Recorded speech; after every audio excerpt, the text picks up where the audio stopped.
All right, let me get my things off the screen here. Hold on. Gotta get that off the screen. There we go, there we go, that's important. Oh yeah, and I guess this also. And now, the wheel. All right, so let me paste my list of games in here, and let me pick a new color theme also. You gotta do a new theme every time, so let's see. What was this one? Looks like it was called Summer is Hot. So the next color on the list is Summer Pool Party. There we go. All right, now this right now is 324 games, which makes for a pretty unreadable wheel. And so what we're going to do is shuffle them up. And then I'm going to cut it down to 50 games. And just spin from that pool. So let's cut it down a little. That's 134. 106 games. 77 games. 62 games. 53 games. And 50 games. Okay. So this is going to be the pool for tonight. Oh wow, look, Tori and Tori 2 are both on there. So there's probably going to be some cool stuff on here. Oh, Guacamelee I've heard is really good. It'd be cool to land on that. Oh, Dredge, that's one I really want to play. Actually bought that recently, but just haven't gotten around to playing it yet. A lot of good looking stuff on here. Oh, Katamari, love that. So let's see what game number 2 is going to be.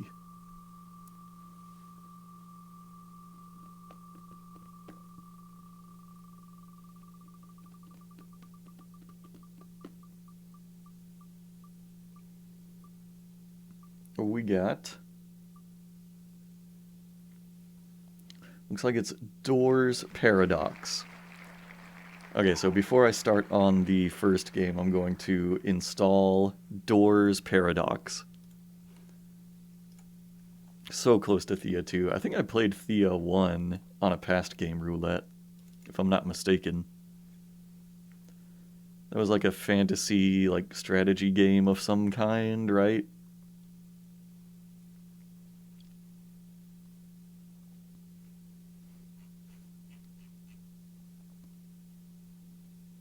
Alright, now Doors Paradox. Let me get this installing.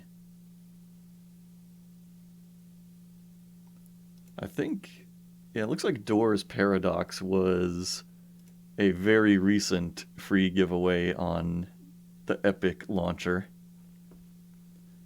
Okay, so that's installing. Now let me go start up Clash Force. I have not heard of Islands of Insight. What sort of game might that be? Well, let me get the chroma timer on there. Avedon games? You know, I kind of forget. So let me look this up. Avedon, the Black Fortress would have been the first one. Okay, yes, I did play Avedon 1 in a past game, Roulette. I don't remember which one, but I definitely played the first one.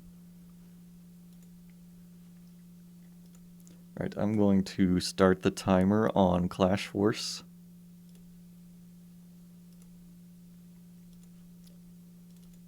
Open shared world puzzle game. Oh god. Oh, it's kind of loud. Okay, let me put it up on screen here. It's in a tiny window. There it is. Accidentally skipped over the title screen in doing this, though. Alright, it has controller support. I'm not sure what sort of game this is. Play on normal. Do I want to be Voom, Scorpedo, or Echid? I'll just pick Voom, I think.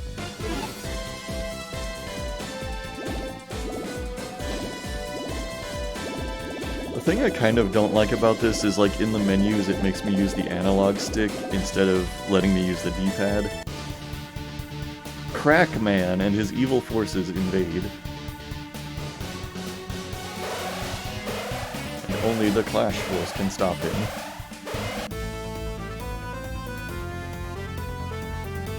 Yeah, I really hate that there's no D-pad support. Hold up. Please, let me have D-pad. There we go.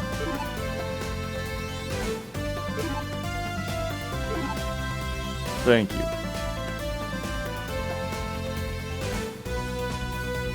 Done. Excellent.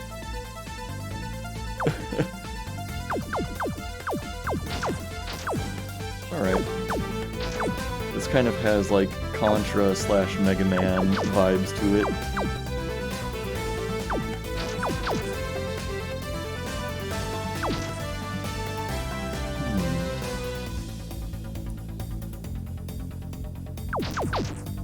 Alright, this is like exactly the kind of indie game I usually want to play. It's just like something that looks like it would be right at home on like NES or Super Nintendo. You know, just a good old-fashioned simple game where you just move from one direction to the other direction and shoot all the things that would kill you in your path.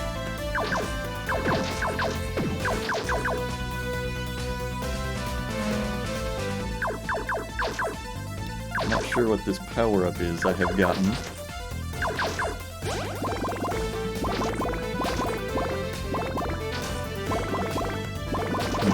Okay, I preferred the other weapon that I had. I know from Contra that the spread shot is definitely the best one. Bonus stage.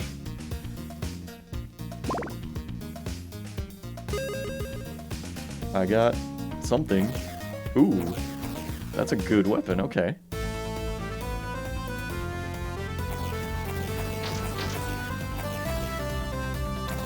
I kind of wonder... Oh, shit. Oh, man. I wonder...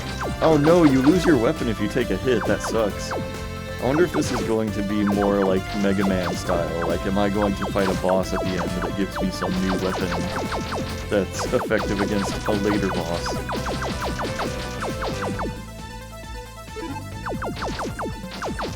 Oh, hey, there's the same weapon I had before.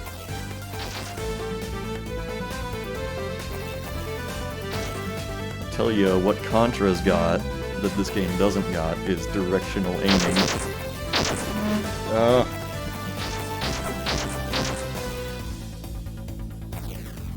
But that's fine. I mean, you don't need your game to be too complicated, right? I wonder if there's any difference in the characters, or like, are they just aesthetically different? Oh no, I want this weapon.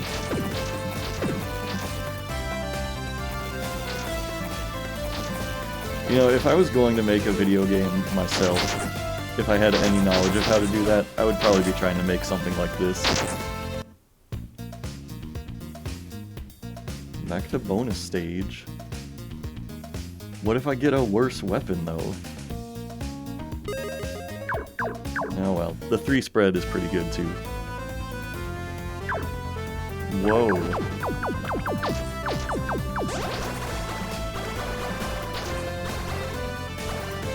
Yeah, I think so too.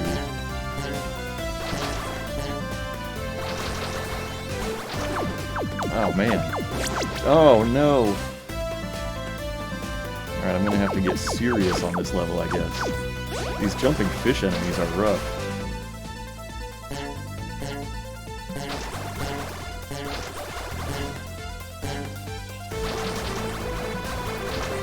Whoa.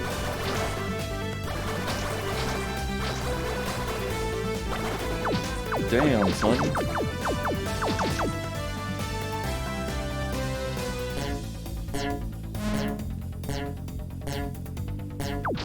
Oh god, oh no.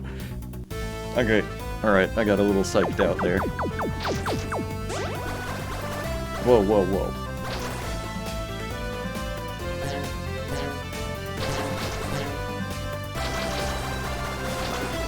Damn, those fish get me every time. I need to just, like, be jumping every time I get onto one of these bridges.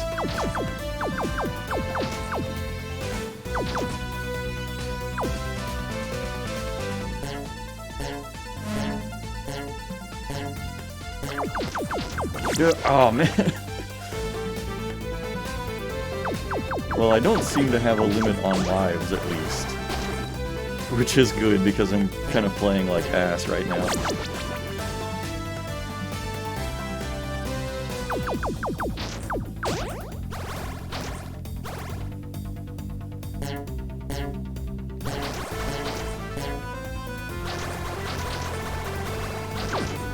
Man, I still got by that fish, even when I know it's coming. I think it takes multiple hits, which is what's throwing me off. Yeah, like all of the other enemies only take one shot.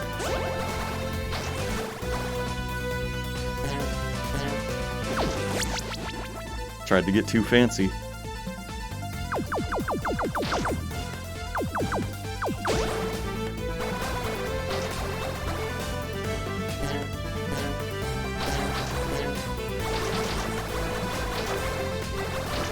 Even with the laser, I can't kill the fish in one hit.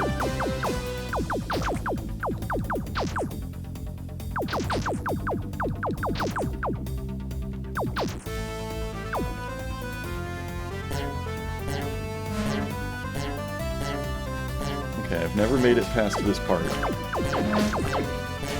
There. Okay, farther than I've ever been.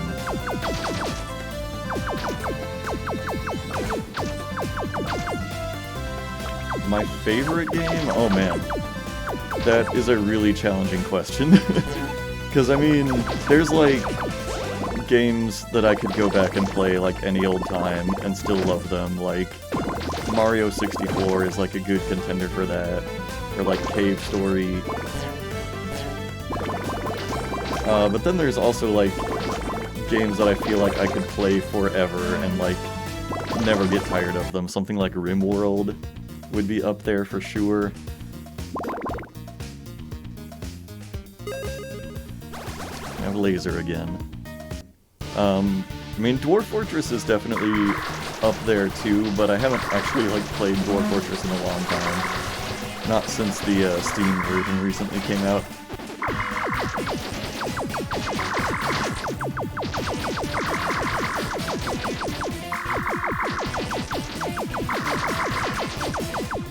The Binding of Isaac, at least like the second game, is also a strong contender for me. That is something that I feel like I could just play all the time. Yeah, I beat that boss in my first try, isn't that great? It was actually pretty close.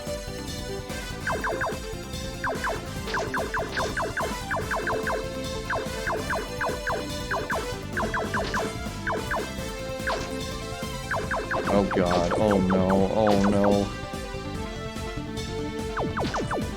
Alright, this is a pretty cool idea for a level, but I feel like it's gonna be really rough also. Oh, I didn't get the weapon. Oh no.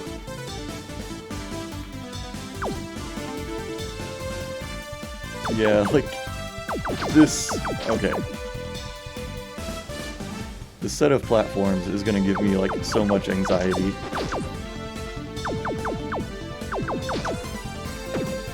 It's like, no jump is safe. Damn. Okay. Boy, I sure better have infinite lives.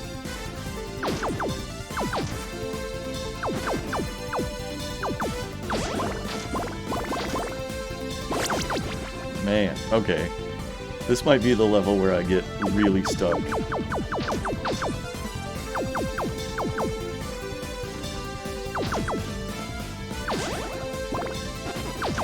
Damn it. The second I get a weapon, they send somebody to kill me.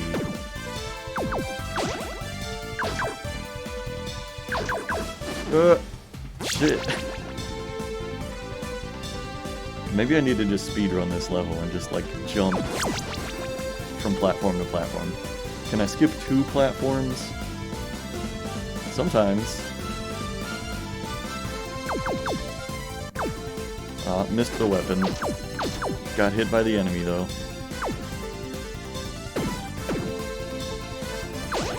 Health pickup? Since when is that there? Oh, I see. So there's not like an infinite number of platforms for me to jump across.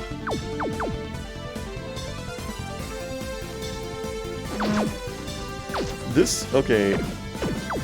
I said this was a cool concept for a level. I'm not sure I really like it. Yeesh.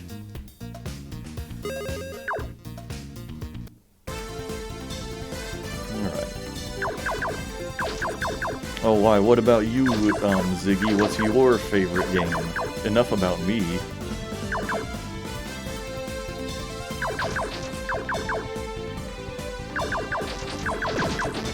Ugh.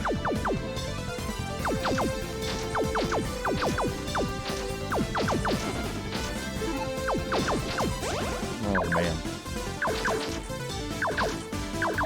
Old school roguelikes? Oh, yeah. Oh, man. I'd kind of like to get into another one of those at some point. Like, I've had my eyes on games like Cogmind and Caves of Quud, if I'm saying that right. But I've never, like, bought those on Steam. They've been on my wishlist for, like, years, and I've just never committed. It's mostly because they never, like, really go on sale more than, like, 10% off. But I really love Dungeon Crawl Stone Soup. Oh yeah. I've only beaten Dungeon Crawl Stone Soup once. And I'm so disappointed that I wasn't streaming when I finally managed to beat it for the first time. Although if I had been, I might have just like cracked under the pressure. Because it was like a very close victory. I do remember that I was playing as a gargoyle gladiator, though.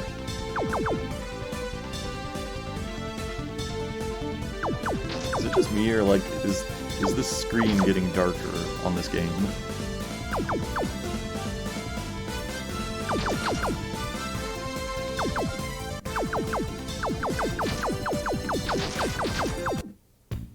Okay. Yeah, this is much better now.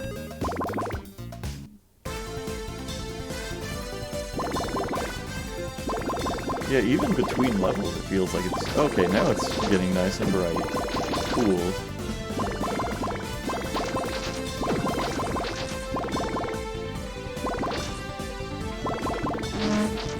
Damn.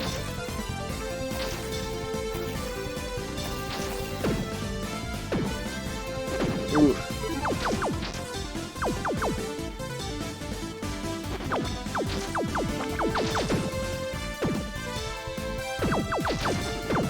You know, I've been thinking that those pink things in the ground are spikes. Okay, but I guess they aren't actually. I was like trying to avoid them all this time, thinking they would hurt me.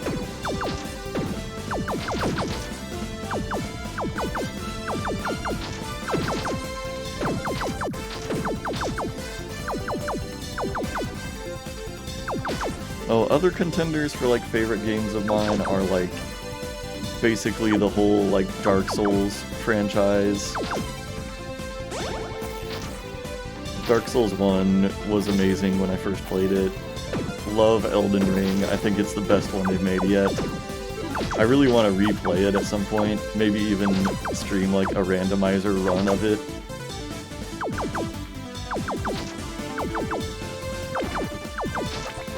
But the only reason I haven't like started another run of Elden Ring is like I know that like as soon as I do, I'm gonna get like a few hours into it, and then they're gonna like announce the DLC, and I'm gonna want to start over again when that happens.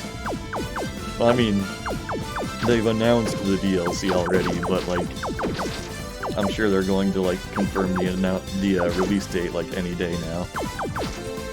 There were rumors a while back that it was going to release like this month, like February 2024, but I guess that like turned out to be a false leak.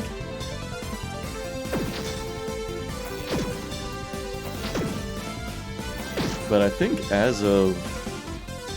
Hold on, has it been out now for like 1 year or 2 years? I guess 2 years, huh?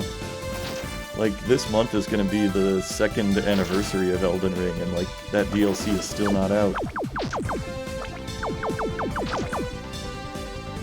I've been recently, like, addicted to Elden Ring lore videos. I found this channel, it's called The Tarnished Archaeologist, and like, the kind of things that this guy reveals about the world building are just like mind-boggling, and like so much of it has like basis in like real-world history and archaeology, and like things that clearly influenced the art direction of the game from the real world. And just like every time he reveals something like that, it just blows my mind. Demon Souls is really good, actually. Like, people don't talk about it as much as the other games, but I really love Demon Souls, and it was the first one that I played out of, like, FromSoft's games. But I played it pretty early on. I think Dark Souls 1 had only recently released when I was playing Demon Souls for the first time.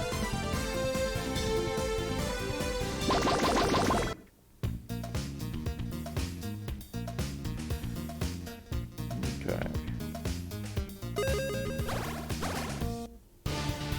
Underground boss, oh man. There he is, it's Crackhead Man. I guess he's sort of like the Robotnik of this game. Oh, I didn't notice when I fought the first boss that there's like a health meter for him in the upper right. Alright, this one's pretty easy. Oh, he gets faster though. Damn, son, I had to say something.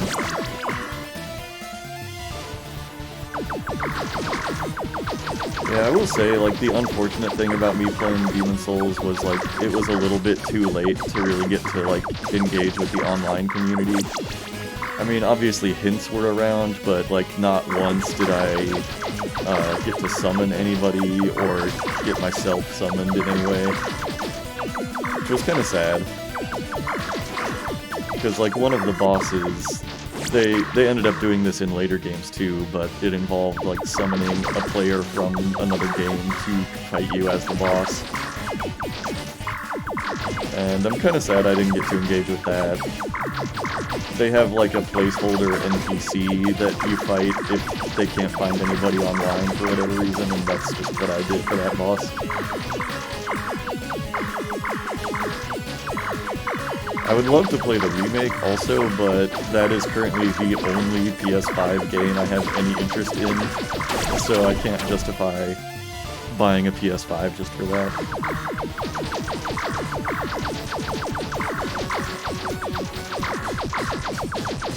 Need to like, button mash a bit faster on this boss.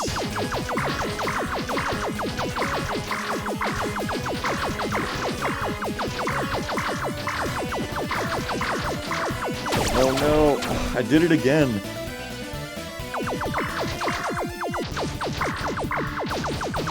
I need to remember my training in Star Fox 64. Just button mash as fast as possible.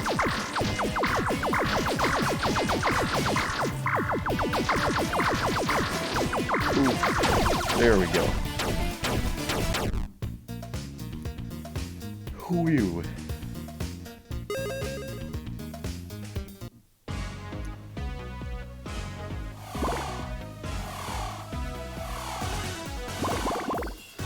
I'm realizing now, several levels into this game, that, like, it really only has two buttons, just jump and shoot.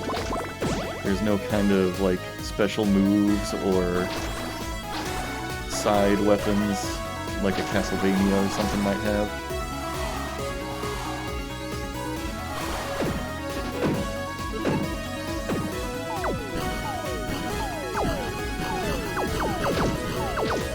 Speaking of Elden Ring, it's kind of my dream to, like, do a co-op playthrough of it with, like, one or more people. Because I know there's, like, a seamless co-op mod, and it seems like it would be really fun, but I have not been able to find anybody who will commit to a full playthrough with me. I did that with Dark Souls 1 with a friend, and I had a blast with that. Oh yeah, so thank you for asking about the Unreal Tournament maps. It's not something that I currently do, but like when I was a teenager, I played Unreal Tournament a lot. I mostly played the first Unreal Tournament and 2004. I mean, those are about the only good ones. But, yeah, for the first Unreal Tournament, I learned to make maps. They had a program called Unreal Ed. I don't know if that's what folks still use these days. And, like, the way I learned to use it was actually, like, so unthinkable nowadays. I actually went on game FAQs, and I read a text-only guide about how to use the map editor. And that's how I, like, learned the basics of editing maps in Unreal Tournament. And I don't know that I ever got, like, especially good at it, but I had fun with it. I also never published any of my maps online, which I kind of regret. Like, I probably still have them, like, burned to an old CD or, like, on an old hard drive around somewhere. But yeah, I made a handful of them. And, I'm trying to think what all I made. I mean, there was obviously one, like, kind of basic map that I made as I followed my text-only tutorial. Oh man, lost my laser weapon. I made one level. This game right here kind of reminds me of it, that was called DM Lava Pit. And it was, like, an absolutely tiny map, basically designed for, like, 2 players to fight head-to-head. And it was, like, basically a single square of platforms above a pit of lava. And there were only 2 weapons. There was the shock rifle and the rocket launcher, because those are the weapons with knockback. And, you know, the whole idea was just knocking your opponents into the lava. I really liked the map hazards like that, and so I kind of wanted to implement things like that whenever I could. I even made a variation on my lava pit map that was Big Pit, which instead of dropping you into lava when you fell off the platforms, would drop you like a mile down and you just fall to your death instead. It was kind of awkward because in Unreal Tournament 99, if somebody died to a hazard, the person who like shot them into the hazard didn't get credit for the kill. So it didn't work very well by Unreal Tournament 99's rule set. It was just kind of fun. But the weird thing I remember about the Big Pit map was, like, you know, I would play it against bots, obviously, and somehow, inexplicably, sometimes the bots could, like, fall that whole, like, mile down the pit and survive the fall unharmed. And to this day, I have no idea how that was happening. The only thing I can guess is, like, maybe if a bot is, like, too far away from the player, then, like, certain calculations aren't made about them, like, whether or not they should be taking fall damage, or, like, maybe calculations are only made on certain frames, and so if they hit the ground on a certain frame, maybe it doesn't calculate that fall damage. I never figured that out. So my solution instead was to put an elevator in the bottom of the pit, and hope that the bots would use that to get back up into the arena. But I could never get them to do that either.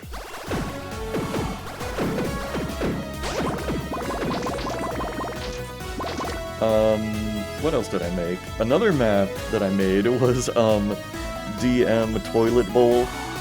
And it's kind of exactly what it sounds like. It's a map that is a giant toilet. So you're fighting along the rim of a toilet, and the water in the center was like toxic sludge that would kill you if you fell in. You know, classic teenager stuff was what I did. The thing there were some things I was really proud of in that map, though. I was starting to get a little better by DM Toilet Bowl, and so, like, you know, I included the back part of the toilet, and there was like an elevator to get up onto it.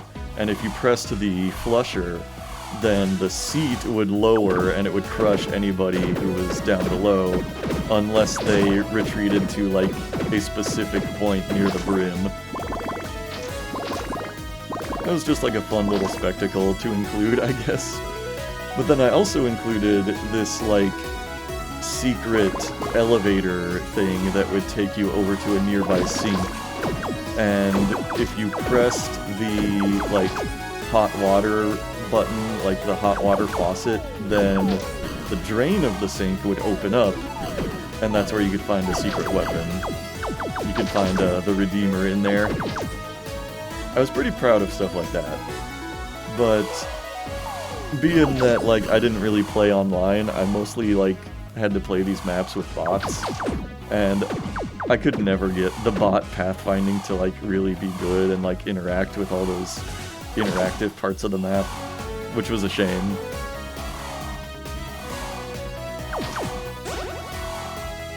I just had like too many little secrets for them to really figure out. But the best map, in my opinion, it was kind of my magnum opus, was I made like a little Wild West town map. That was when I started to like actually get pretty okay at map making. But yeah, I made like 6 or 7 different buildings in like a little Wild West town setting. And I thought that was really cool, you know, there was like a tavern and like a shop and a barn. And, you know, like a rundown building that if you could find your way into it, you could find the Redeemer in there.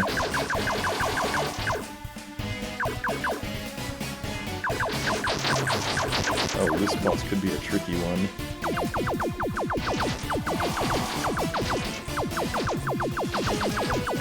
But yeah, like, I only really shared these maps with one person. Like, I had one friend in, like, middle school and high school that also played Unreal Tournament.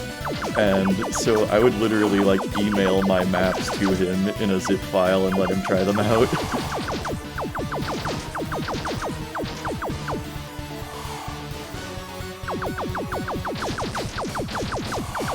But I think back on how I followed a text-only guide on how to use the editor, and just like how unthinkable that is today. Like, not a single image to use for reference, like no kind of video guide or anything like that, just plain text.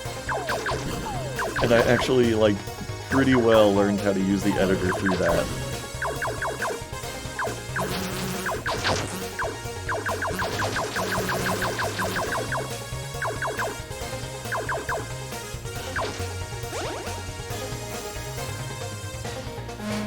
I kind of wanted to make maps for like Unreal Tournament 2004 also, because I played a lot of that game, but I never really got into it by then. Like, I tried, obviously, but the editor had changed in some ways between games, and like, my knowledge didn't really carry over, and I never bothered to like get into a new tutorial. Ooh.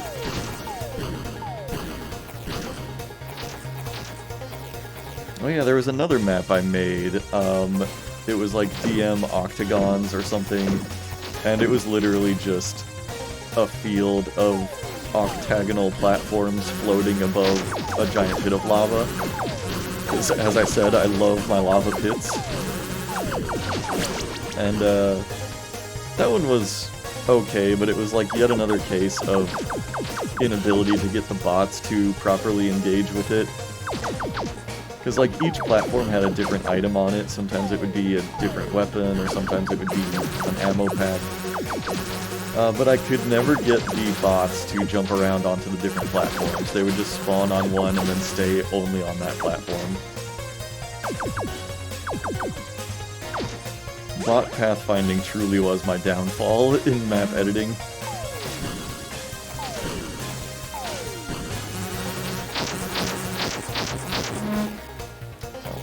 Lost my shield here.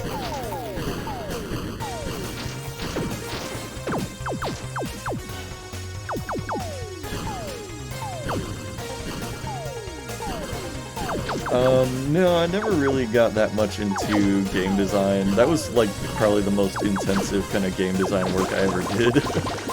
There was a little while when I was a teenager where I really wanted to, like, be a game designer, but I didn't pursue that too far.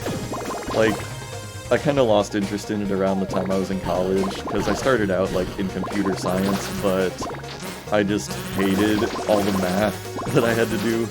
I'm, like, pretty bad at math in general. I don't really have a mind for it. So that made programming and stuff pretty hard for me.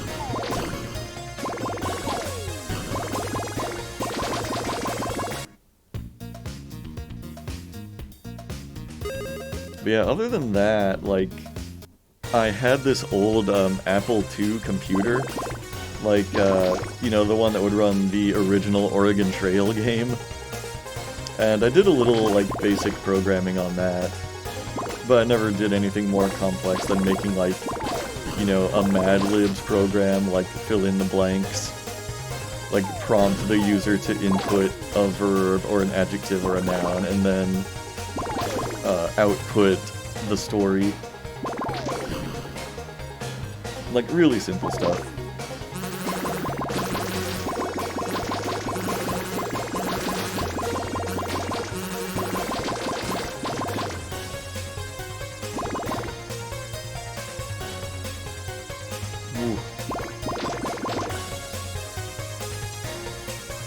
I would really love one day to see if my old Unreal Tournament maps are around somewhere. That would be a fun thing to stream one day.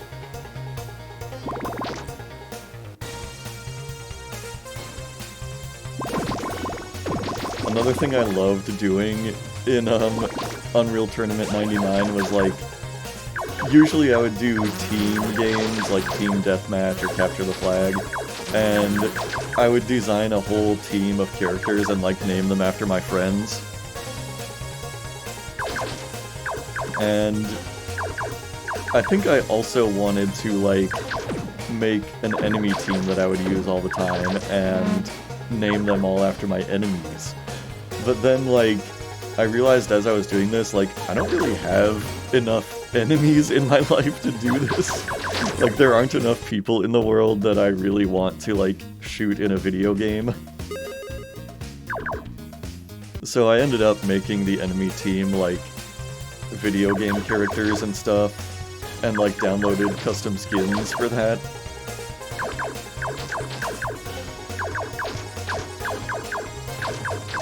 Like, I definitely had a Yoshi skin that I had downloaded. And so I had a Yoshi. I don't even hate Yoshi, but I was just like, wow, this Yoshi skin looks cool, so I'm gonna implement it in the game.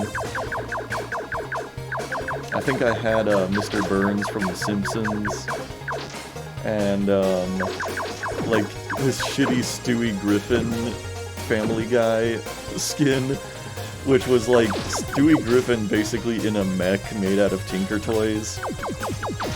But, you know, need I remind you, I was in middle school and high school when I was playing this game. Oh yeah, Gary's mod is great. Oh shit. Feels like most of those power-ups aren't upgrades. Yeah, in the bonus stage here, that is what it feels like.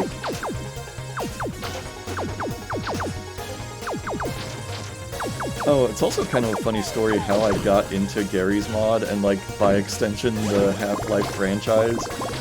Because, like, I was pretty into shooters, you know, I played, obviously, a lot of Unreal Tournament, and I played the original Doom games. But, I don't know, Half-Life never really caught my eye. I think part of the reason was, like, my family had a Mac, and so I just didn't pay a lot of attention to PC games for several years in, like, the 2000s. But once I had my own PC, like, I got into Gary's mod because of YTMND, and there were all of these, like, YTMNDs about, like, the G-Man from Half-Life 2 just doing silly things in, like, Counter-Strike maps and stuff.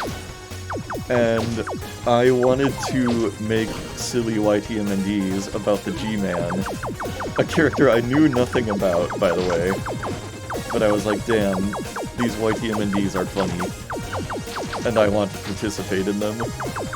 And so that's why I ended up, like, buying Half-Life 2 one day, just so I could download Gary's mod and, like, goof around with it and make stupid things like that. So it was all because of, like, silly gifs of the G-Man spinning around in an office chair and stuff like that, that I ended up having any interest in Half-Life as a franchise.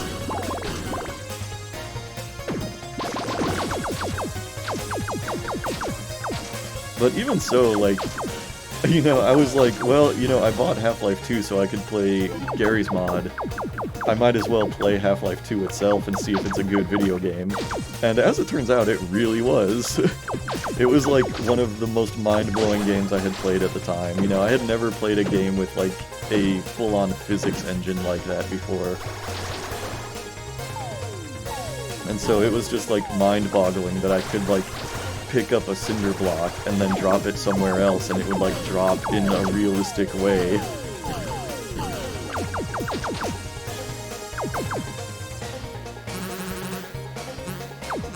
Man, this level is a bastard.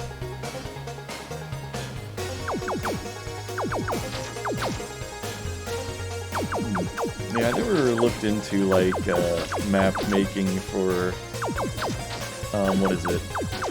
Like not Unreal, Half-Life type games. They use a hammer, I think it's called. But never got into that one.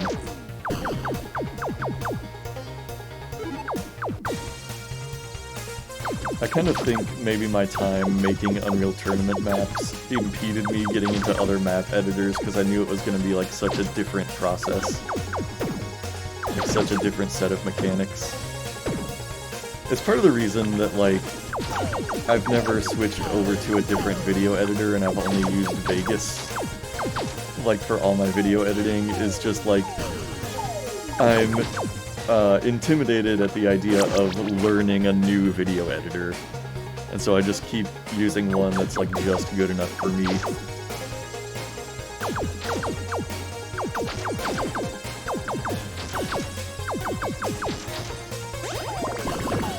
I feel like Adobe Premiere is kind of like the one that most people like me would use. From what I've heard, it seems like kind of the preferred video editor these days. I mean, Vegas definitely has its issues, and it has things that I feel like I should be able to do easier than I can. But it's, you know, been getting the job done for me, so I'm still with it.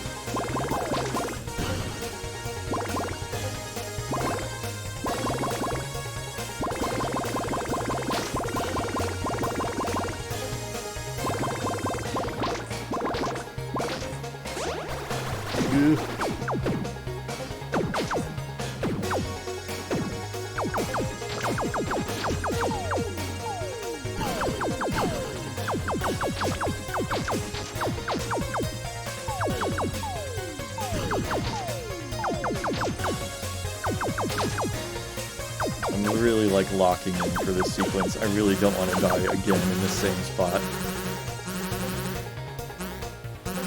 I think this is the farthest I've been now.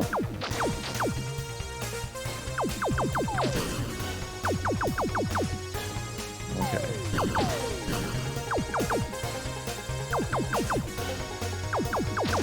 Yes, okay, I finally made it to the end. Alright. I discovered your channel through Truth About Roguelikes videos. Do you ever plan on bringing back that series? Oh, that's a good question, actually. I have strongly considered that. The main thing that I've thought about is, like, I'd really like to just redo what was kind of the initial video in that series, which was, like, you know, going over the definition of roguelike and how it's been used and misused over the years. But I've since, like, taken down the original 2 videos just because they had, like... The main reason is, like, they kind of had shitty jokes in them that I don't really want to be associated with anymore. Just, like... I used to have, like, an edgier sense of humor than I do now, I guess. And so... Yeah. I usually, like, hate when people remove videos that they've made for reasons like that, but... Now, here I am living that experience. So I've thought about going over it again, and I guess, like, taking a more level-headed and nuanced look at it. Because I feel like we are at a point where we can't really deny that the definition of roguelike has changed for, like, 99% of people. But it would be fun to go back and look at how those changes happened, and, like, why, and, like, how we can correct the way things have gone. Because, like 100% roguelike does not mean what it used to mean. And, you know, I would go into, like, all kinds of things, like the Berlin interpretation, and why I think it's a flawed definition to use. But, I will say this, like, for people who, like, you know, actual roguelikes, like the old-fashioned kind, like, you know, NetHack and ADOM and all that, it seems like the term traditional roguelike has kind of come into vogue, and that seems to be getting the job done, which I'm really glad for.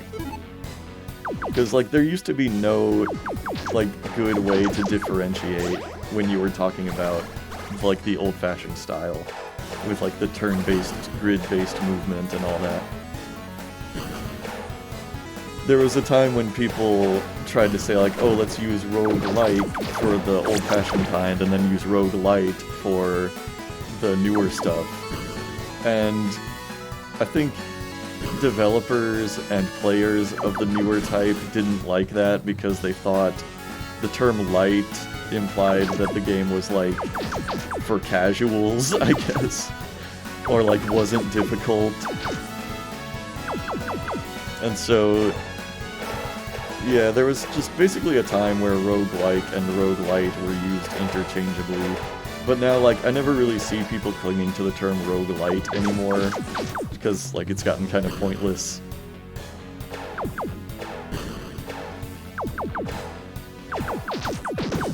I don't know.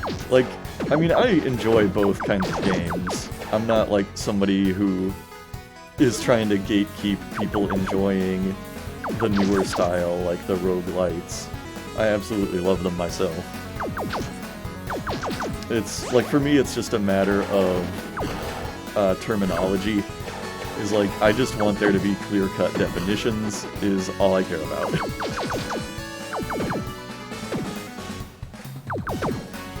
It's not about, like, validating or invalidating another, just about, like, having clearly defined terms at our disposal.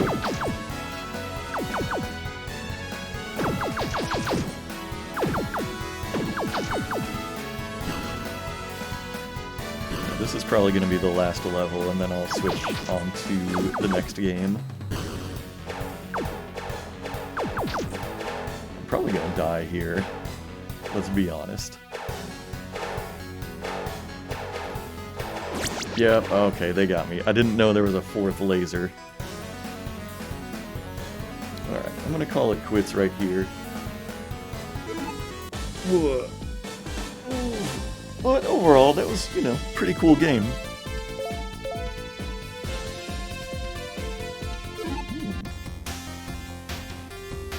I didn't notice there was this practice level.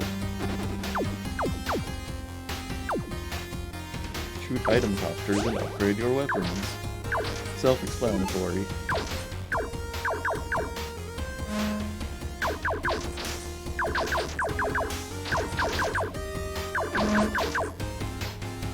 Reddit's okay. Good stuff. Yeah, I just don't know when I would, like, make a new roguelike video, just because, like, my schedule is much busier than it was when I made those earlier videos. I don't really have that much time for video editing like I used to. Oh, let's see. Let's cross off Clash Force. Why is it that small of a line? Hold on. Oh, because I picked a rectangle tool, not line tool. There we go. Whoops. Okay, now what's this second game called? I forgot to fill it in here. Doors Paradox. Okay, now if I'm not mistaken, this is probably going to be like a puzzle game of sorts, but it does look pretty cool. Let's go ahead and spin the wheel, figure out what the next game is going to be in the meantime. One sec.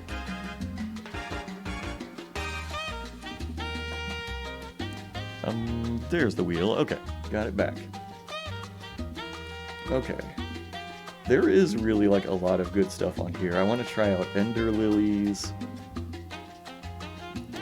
What else?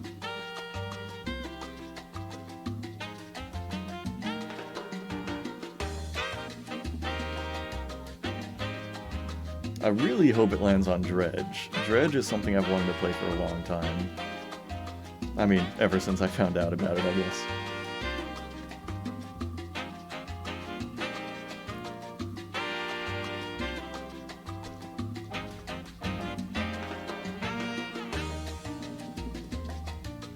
I have watched probably the majority of the Studio Ghibli movies. Okay, looks like game number 3 is going to be Rusty Lake Hotel. Something I know nothing about, but let me fill it in here and then I'll get it installed. Yeah, I've at least made it a goal to see all of the ones by Hayao Miyazaki. And I think I'm only missing like 2 of them. I know Porco Rosso is one of them, and then maybe like one other. Rusty Lake Hotel. Let me figure out where I have this game and then get it downloaded or installed.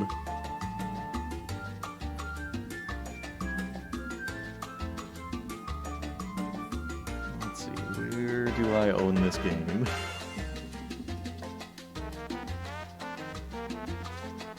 I think it's on itch that I own this one.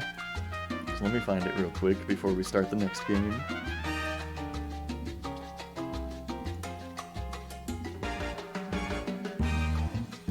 Oh, I also have not seen the newest one. I've not seen The Boy and the Heron. I need to get around to that one day.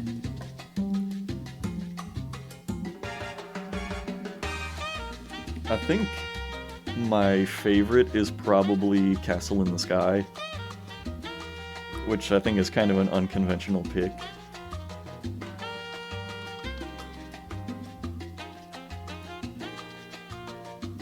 Okay, I found a Rusty Lake Hotel. It says it is a unique point-and-click adventure game.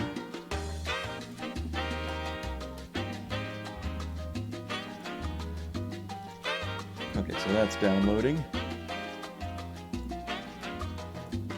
Now let me remove it from the list. There we go.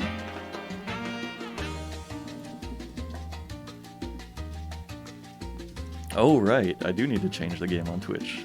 Thank you for reminding me. Probably would have forgotten entirely. Doors. Doors Paradox. There it is. And if I'm not mistaken, I think this game even had a sequel come out very recently, but I forget what that's called.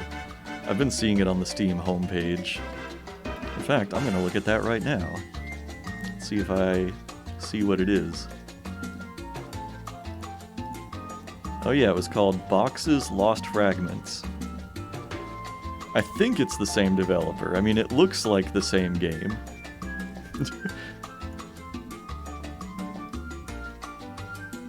Okay.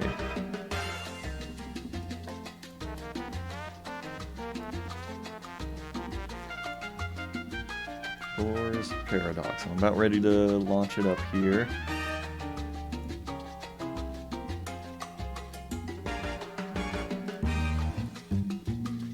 Oh, Oh yeah, let me turn off the Picross music before I start this too. There we go. Okay. So apparently this is a game with like a branching story, like multiple paths you can take. But it also looks like something pretty simple. What is all this? Oh dang, look at all this. There's 3 chapters. Now there's a lot of levels in this game. Alright, let's check it out. Oh, I didn't start the timer. Hold on. It's been so long since I did a game roulette. So much to remember.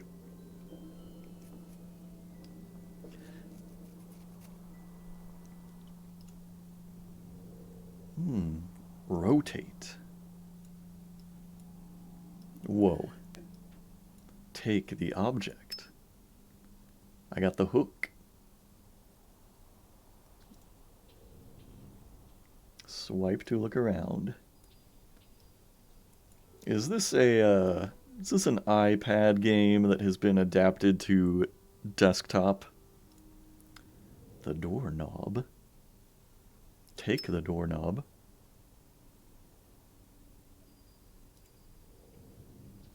Look around on your own. You figure it out, stupid. Yeah, so this kind of reminds me of a past game roulette game I did that was called like Gnog. It was Gnog. Which basically gave you these like virtual puzzle boxes. Wait, I want that jewel. I got the jewel! Yeah, this looks a lot like that.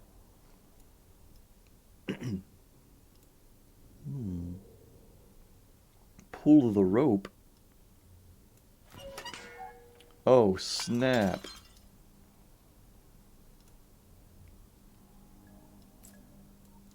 It's the key.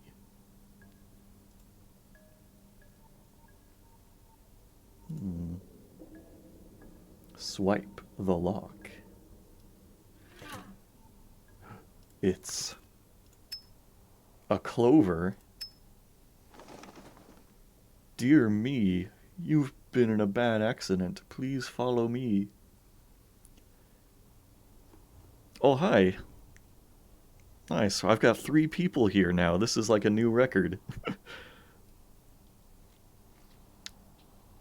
Could there be multiple meanings to this message? Like, when it says, Dear me, could it be that it's myself addressing a letter to me? Maybe.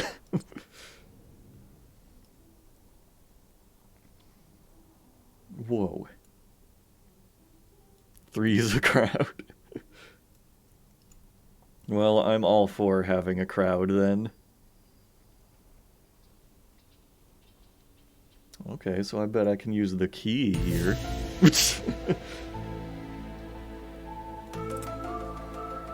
Whoa. Oh, snap. I found the Gemerald.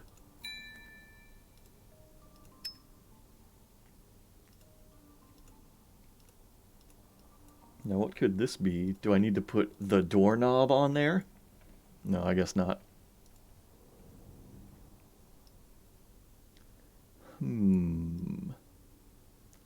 I think I need to put the clover in here.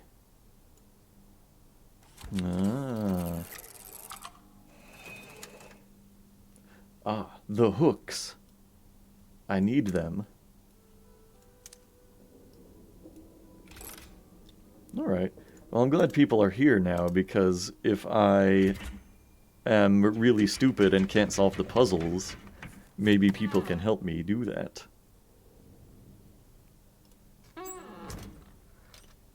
Oh, snap.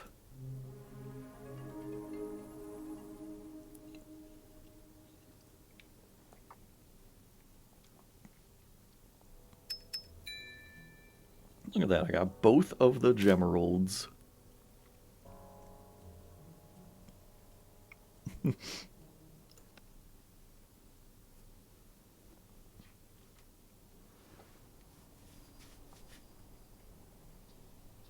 This honestly seems like a game that I could just sit and chill for a long time, getting lost in.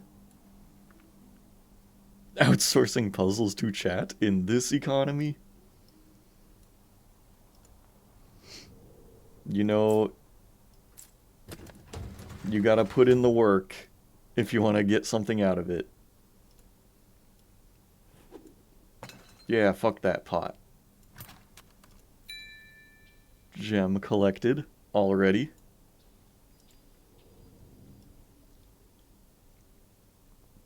Oh shit, a crowbar. Half-Life?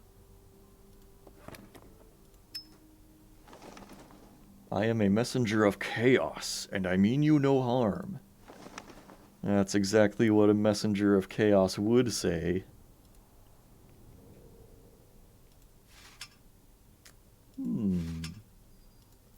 Gemerald found.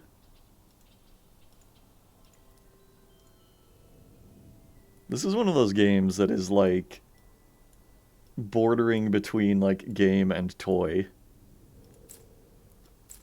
It's just, look at all these neat moving parts. Look at all these things you can look at and open up. I have the medallion now. What if I just used the crowbar on the door? What if that's just how I open it? I just said fuck the puzzle, and I just pry the door open. A contraption game, yeah. I kind of like that. I would love to, like, own some kind of puzzle box kind of like this IRL.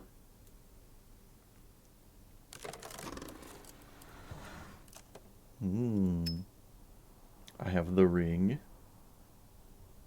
Alright, alright. Now what's this? Another ring. Let me just unhook that. Open that up. And there we go. Oh, it may be Sonic canon, yes. Got the medallion in the birdcage. Oh my god. Another ring.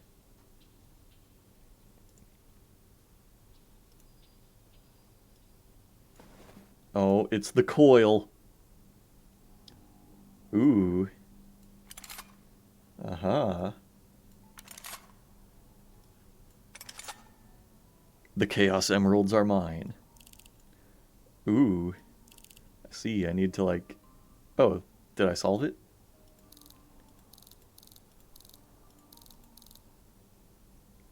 This looks right to me.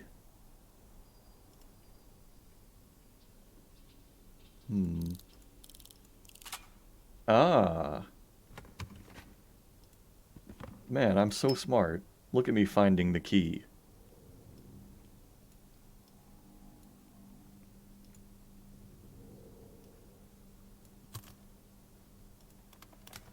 Wow.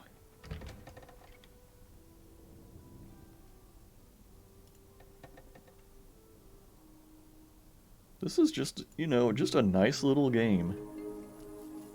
This is a game you could play with Grandma.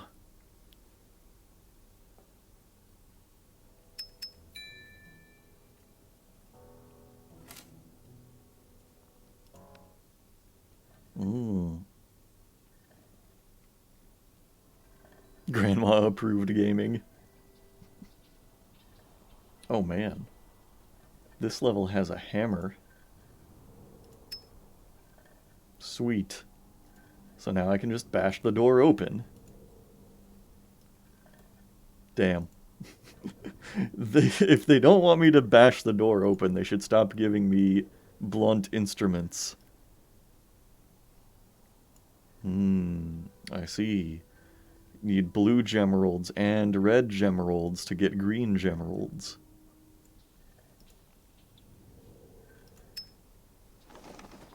You were once little and carefree, full of unlimited potential. Thank you, cat. Got the bucket. Oh, I see. We're gonna need the bucket for the well. Now you suck. I probably need like a hook to fasten the bucket onto the well. Oh, Gemerald found. That's a vase? Okay.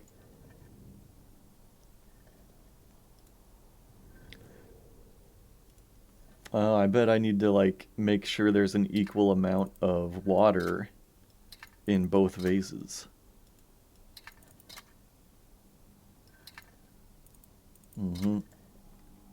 I'll bet you that's it. It's just like that puzzle in Die Hard 3. Oh, and look, there's the solution on the wall. So this one needs to only have 2 notches. Yeah, okay. I'm getting it. Do I need to use the hammer on the pedestal?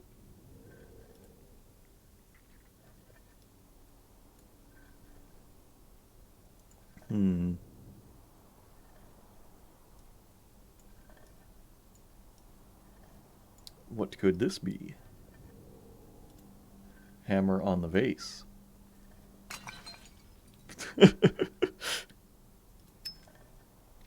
Something about just like smashing a component of the puzzle with a hammer feels like it's like the incorrect way to do things. But okay. Now, then we gotta put the hook on the rope. Put the bucket on the hook.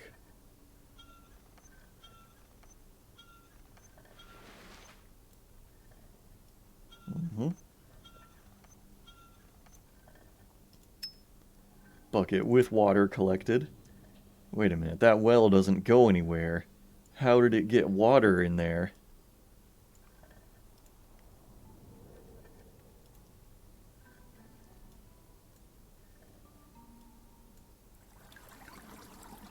Whoa, I don't need that much water. That's all the water I need in there. Yeah, I've kind of, like, grown to enjoy puzzle games more than I used to. I used to be like, you know, I'll tolerate a puzzle if it's in the, like, God of War game that I'm playing.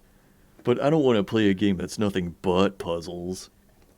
I am a hardcore gamer with true skills. These puzzles are nothing to me.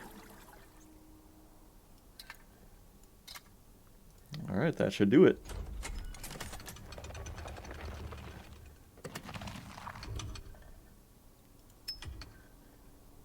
The cylinder.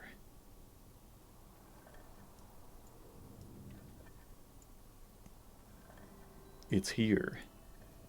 Gamer evolution. Oh, snap.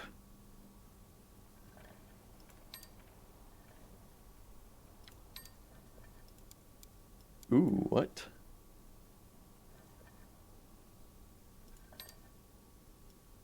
Ooh.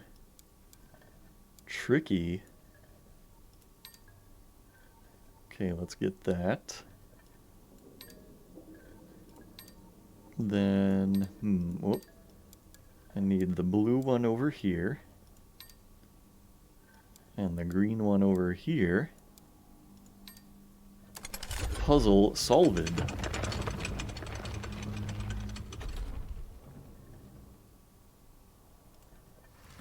Wow. It's really cool how they make all of these puzzles look like realistic mechanisms too. I really like that aspect of it.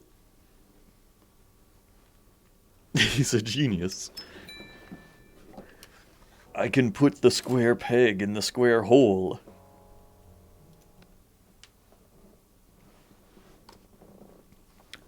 I'm not sure how this game is gonna have, like, branching paths or, like, multiple endings, though.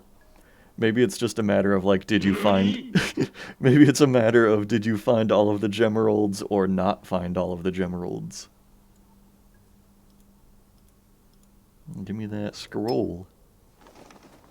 Your problems came with the sunset of your childhood.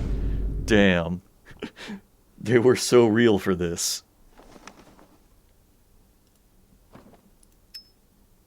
Nice, now I can start a fire. And I have a gemerald.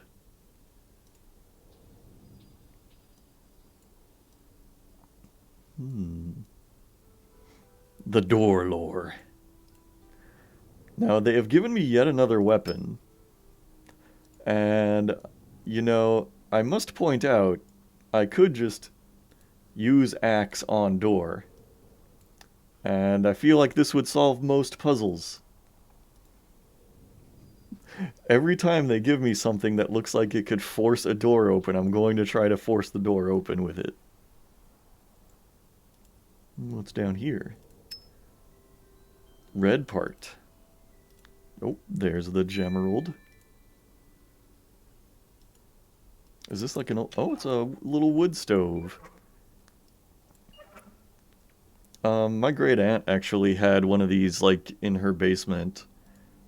I used to, like, go visit her up in Illinois, and, like, me and my brothers and whatever other kids were visiting would just, like, have the basement to ourselves, and it was really cool. But, like, yeah, all the heat had to come from, like, a little wood stove just like this with, like, actual logs. And that was kind of cool, honestly, just, like, hanging out in the basement late at night and, like, tending to the stove. Oh, there's green part. And wood.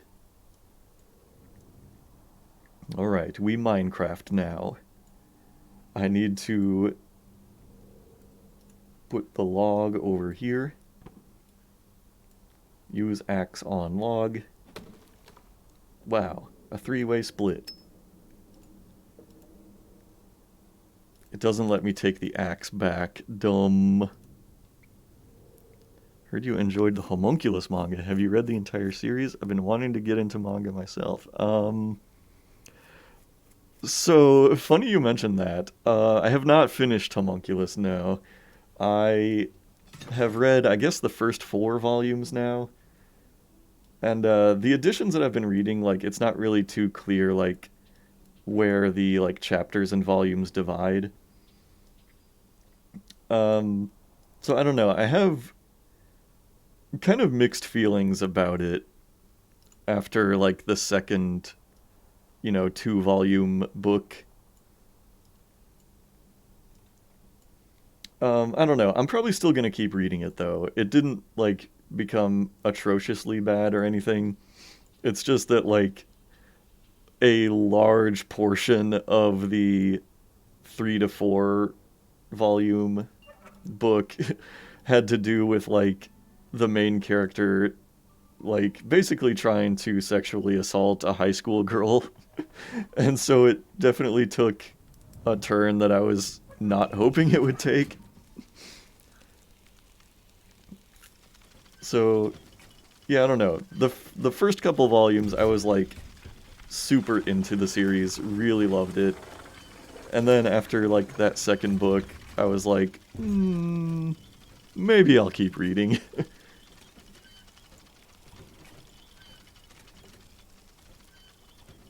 Right now I have red part and green part. Wait, is there more to the puzzle? Oh, interesting. Oh, I think I need to find a solution. Oh, wait, what's this? Huh. Okay, these runes here must mean something.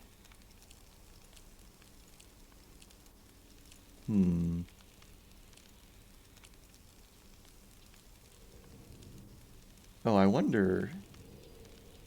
Do these knobs, like, change the orientation of these things?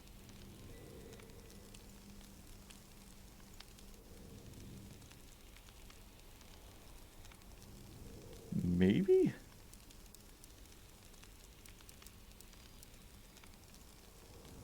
Maybe they don't. Okay, there must be something I'm missing here. So the fire made these panels lift up. So I must need something from these panels. But I don't know, like, I can't really do much except slide these things over.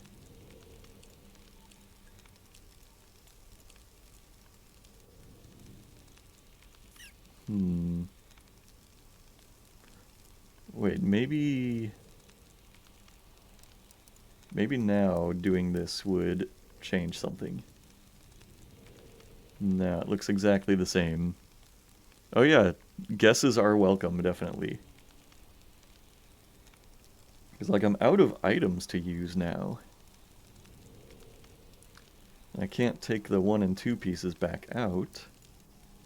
I can see the cat right there in the background.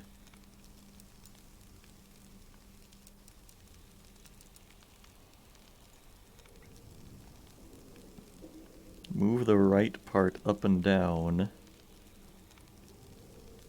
Oh shit, you are so right. Wow, I didn't even think of that. Incredible. Okay, yeah, now I get it. So I need to deposit this right here and do this. I did not even realize that this would be a moving part, yeah.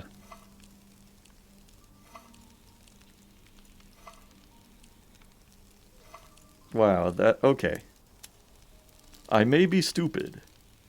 Okay, then it reveals the orientation I need. Got it, okay. So it needs to be like this, and this. Oh yes, I do have the gemeralds. No need to worry about that.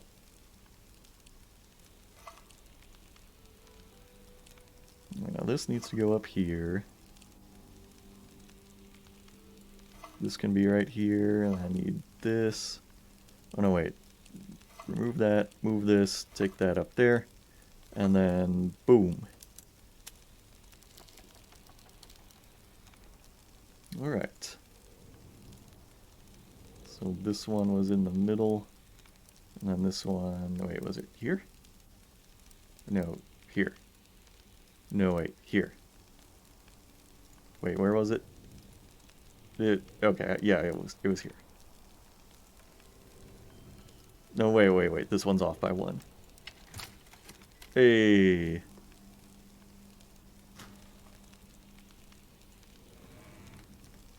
Alright, that one got a little brain tickle in there at the end. I just did not realize that was a moving part.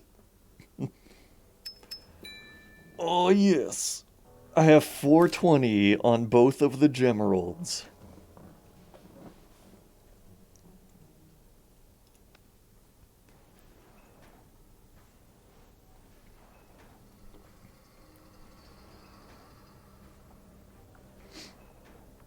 Okay. Oh god. That was louder than I expected. But as you grew older, things started changing. The wheel. Oh man, there's like a safe combination I have to do here. We've got puzzles within puzzles.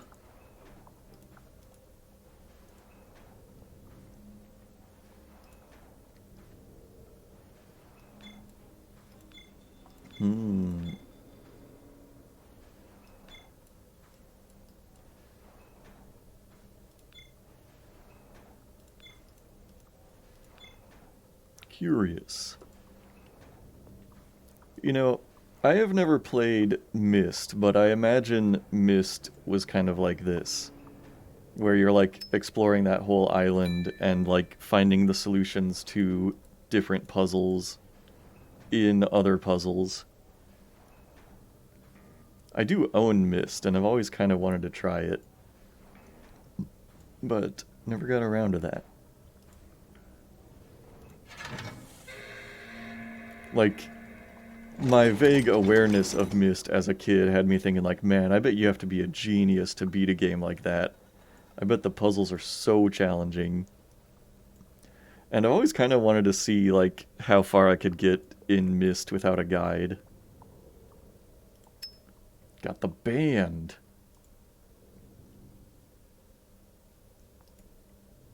What does the door mechanism look like here? There's a triangle peg and a square peg. Getting band back together. Indeed. Oh, is this like a blueprint that I need to follow? Oh, okay. So here's the puzzle solution written out here. You need the 5 light bulbs. You need the band around the wheel. Aha. So this is where wheel goes. Look at it go. But then I only have 1 more light bulb.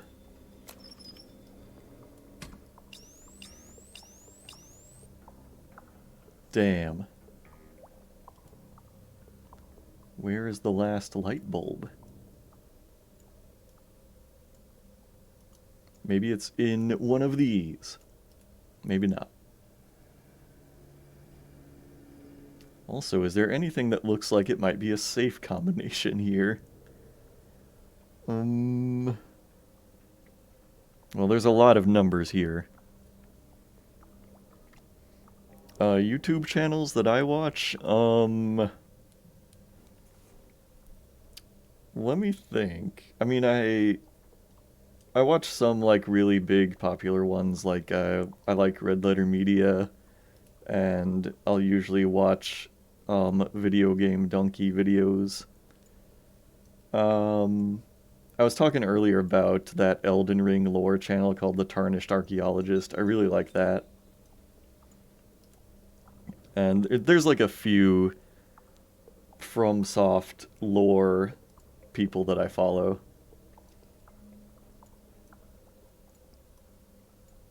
And once in a while I watch Super Eye Patch Wolf. Oh, and my buddy Madrybread. I check in on his channel from time to time. I don't watch 100% of his uploads because he's got, you know, like, usually multiple videos a week, I think. It's a lot to keep up with in my busy schedule. What am I missing here?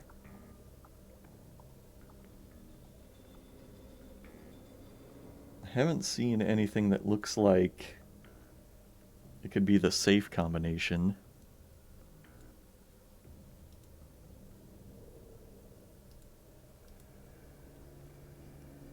I don't see anything really interactable here. Maybe I'm supposed to stick my finger on the exposed wiring here to complete the circuit. I think I need to do this puzzle? I don't really know how I can do anything, though. Because, like... Oh my god, nope. Okay, I get it now. Oh, wow. Okay. My dumbass thought I had no way to interact with this puzzle.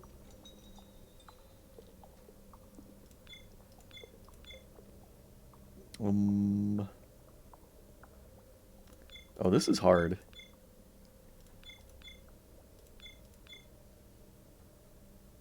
I think I can do it, though. Wait.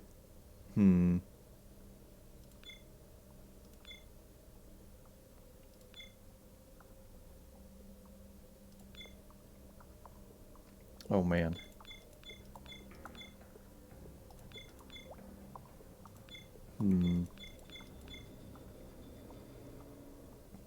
Oh, now I'm really making a mess of things.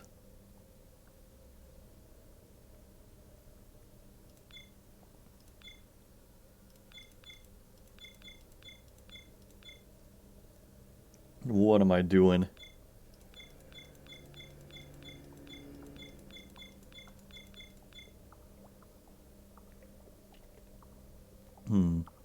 Oh yeah, I did talk about the Unreal maps earlier, actually. Maybe I should, like, cross that off. You know what? What you're gonna have to do now is you're gonna have to go to the Stream Archive channel and watch this part after I upload it. You'll just have to watch that first segment in the archive.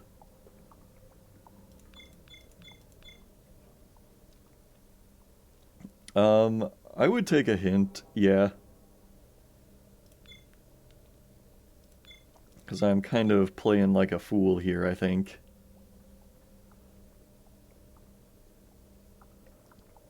I've got like some of them aligned.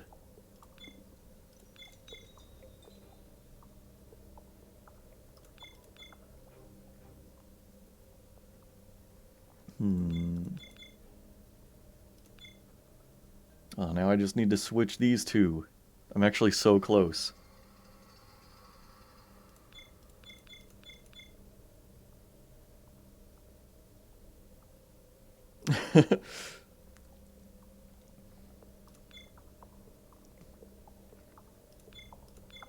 Oh, wait.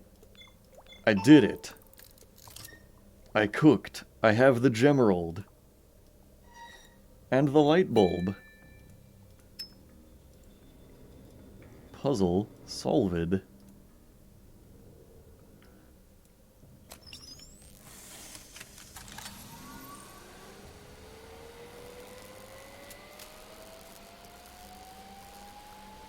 Oh, and there's the save combination. 2, 3, 6, 4.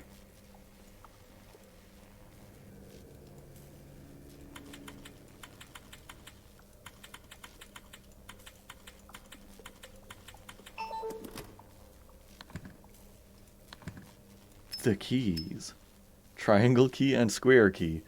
Now comes the most challenging puzzle in the entire game. What do I need to use here? Strangest encounter I've had at a fast food restaurant. I probably don't have a lot of stories for that, but, because, like, usually I use a drive-thru whenever I can. But in college I used to go into fast food places with my friends a lot more. Yeah, I don't know if I could name anything too weird about that, but there was one time, like, I was in a bathroom, I think at a Wendy's, and, like, there was a guy at the urinal, and I went and used the stall, and, like, when I was in there, I heard the guy just, like, collapse to the ground, and, like, after I go out, yeah, I see him, he's just, like, sprawled out on his back, like, he just, like, fell down, like, right in front of the urinal. And I'm assuming the guy was just, like, super drunk, but, yeah, I don't know, he just kind of, like, fell down, and, like, it was a really confusing moment. Man, I cannot figure out this puzzle. What am I supposed to do here? Like, this dumbass game, what do they expect me to do? I tried to move the key over here, and nothing works. I've tried to interact with it in every single possible way. Why can't they just, like... Why can't they make a good puzzle? This makes no sense. Does anybody in chat know how I'm supposed to solve this? Somebody Google this, because, like, I have no idea what they think. Like, completely unrealistic expectations here. Box key? A what? It makes no sense.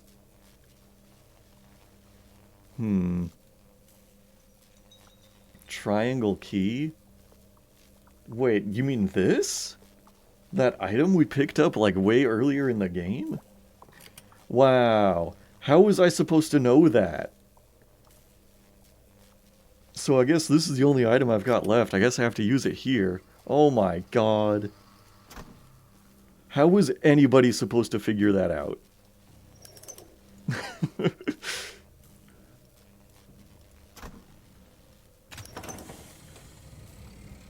And then I, like, actually struggled for a second to turn the keys. Ah, wow.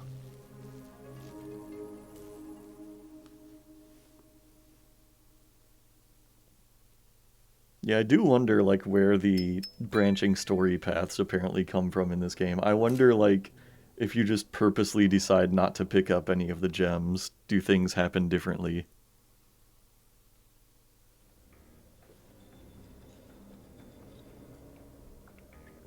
Camera Obscura.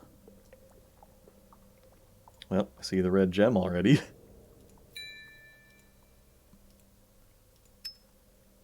I have Bucket, once again. It's a pretty good amount of bucket-themed puzzles in this game.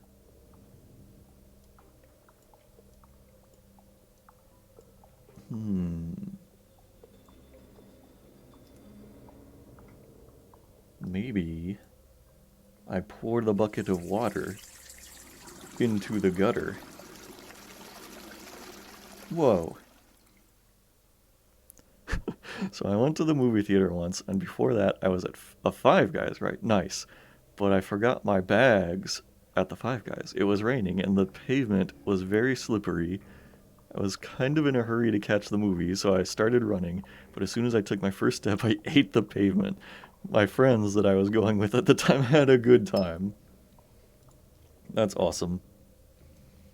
So, interesting. So they have Five Guys, like, over in Europe, too? Oh, look, the scroll. I need that. Engineering school was a wedge that separated you from your friends. Okay, well, this one is less relatable than the last few scrolls, but sure, engineering school. I will say, like, Five Guys, they do have really good food. It's just a little too expensive to really be worth it. You go and spend like 20 bucks in there for like a burger and fries. To be fair, they load you the fuck up with fries. Like, whatever amount of fries you order, they basically will fill up all empty space in your bag with fries.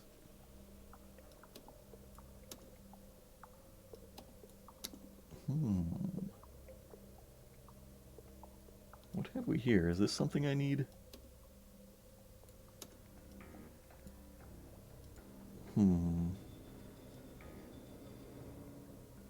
Oh, wait. Here's a star shape. Whoa.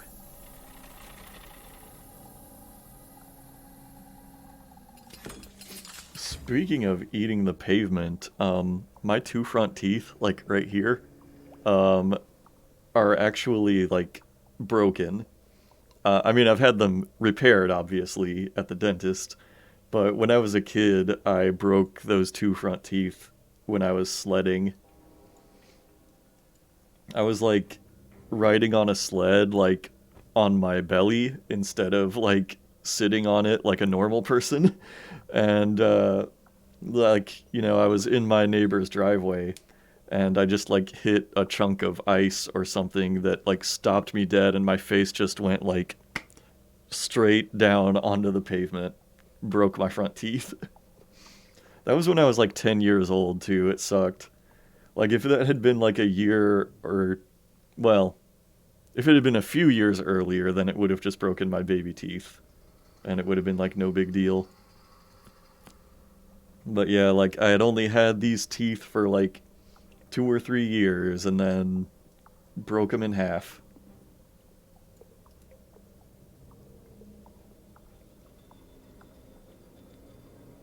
All right, now that must mean something to someone, right? I wonder what the letters are about. Well, these are all stuck. Oh, unless. Oh.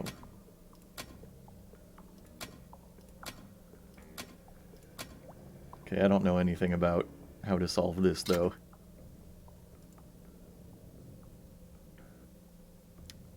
Unless... Maybe this indicates, like, how many times I need to turn each one. But there's more than 4 slots, so I don't know if that's it. I'll keep looking around here. Maybe I can put the camera gear on here. Uh-huh. And then... Oh. Another... Okay, I got a camera reel. And a gem. I remember one of my aunts playing on one of my dad's pinball machines, and she got kind of annoyed at losing the ball, so she slammed her head on the machine and lost part of her front tooth. Oh man. That's scary. I can't imagine, like, slamming my head into something like that on purpose. I would be, like, alarmed. Oh, you know... Oh, is this, like, a projector? Do I need to, like, lift up this screen here?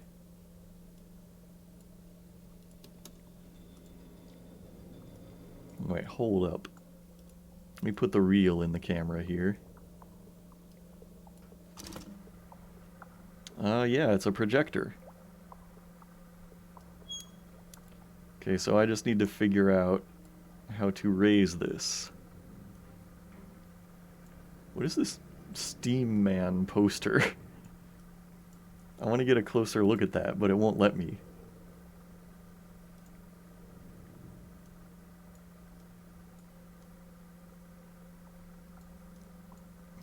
Oh, wait. Oh my god. There always turns out to be some mechanism that I didn't realize I could interact with. Okay, so then this will work.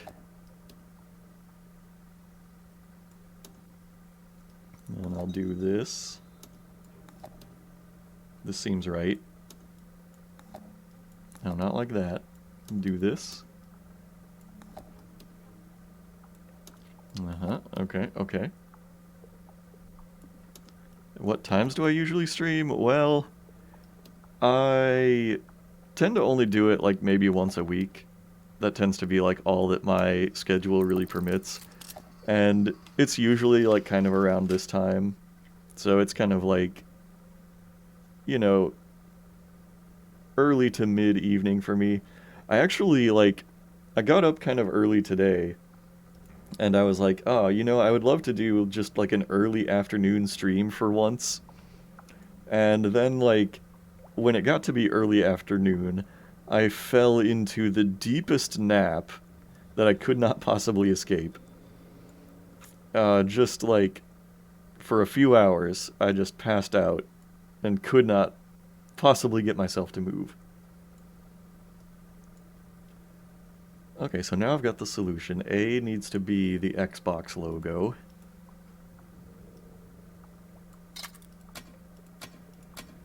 There it is. B needs to be the vertical stripes.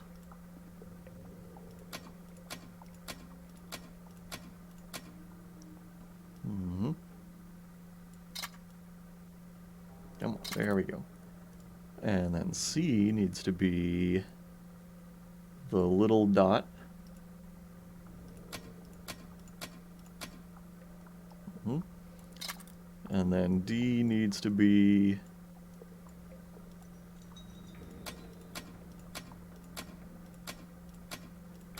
that guy. Sweet. Yeah, I wish I could stream like 2 or 3 times a week, but it's just like really rare that I find the time. I'm always like tied up with doing something like video editing or just like, you know, playing something like Deep Rock without streaming it. You know, I'll be playing with friends or something like that. You know, I don't think I have time to get through the negative charge puzzle before my time limit runs out on this one. So, I'm going to call it quits for Doors Paradox. But it is honestly like a really cool little game. I like how it has... It's just like all these little self-contained stories. I really like that. Or not stories so much, but like self-contained little puzzles. It's fun to just like mess around with, you know? So I like that one. Yeah, probably liked it more than Clash Force. Alright, so Rusty Lake Hotel is going to be next. I'm going to go ahead and change the info there.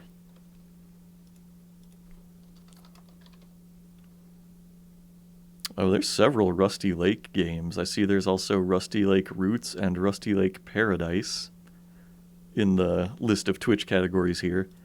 Rusty Lake Hotel has the lowest number of followers. That can't be good.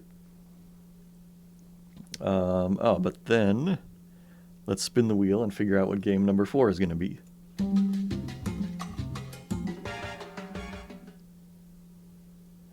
Let's see.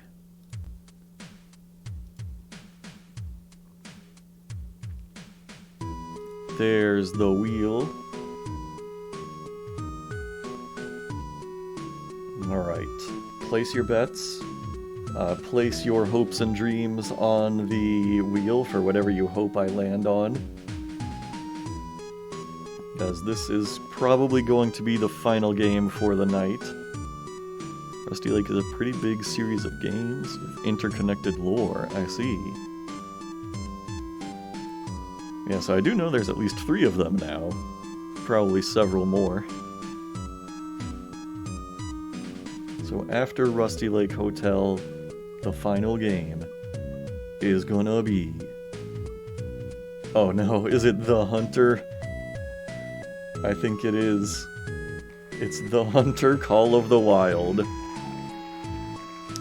Alright.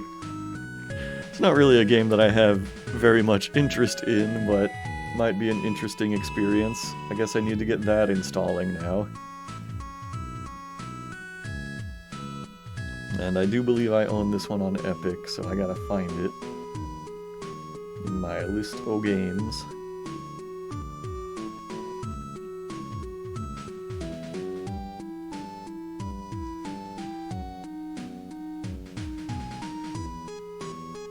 Oh wait, maybe it's not on Epic.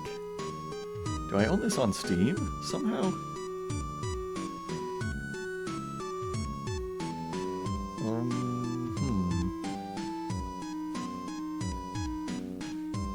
Where do I own this game?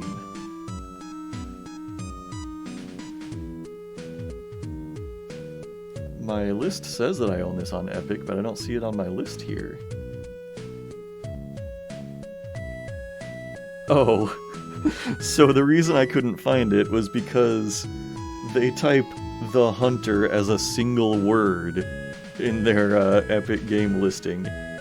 Also, the word "the" is in lowercase. So let me just fill this in here. It's The Hunter Call of the Wild. I don't know why they wrote it that way, but at least I found it. Time to install it.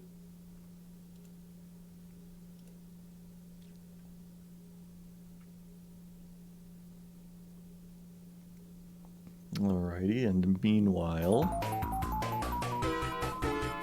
Oh man, I gotta go fast now.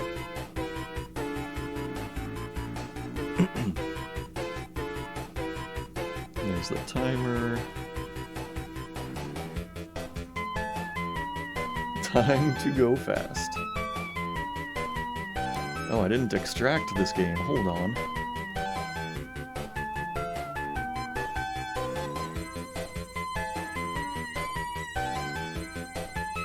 Alright, sorry, Sanic. Time to start Rusty Lake Hotel. Starting the timer. Capturing the game.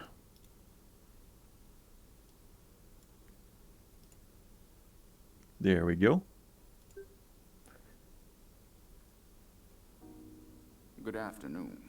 Oh. Let me introduce myself. It's got voice acting. My name is Mr. Owl. I am the owner. Dutch devs. Oh, nice. Dutch representation. Oh, look. The guests are arriving. They all have their own reasons to be here. And I have my own reasons to let them stay. We will be having 5 dinners. Make sure everyone is worth dying for. I'm sure it's going to be a wonderful week. Let's make some memories.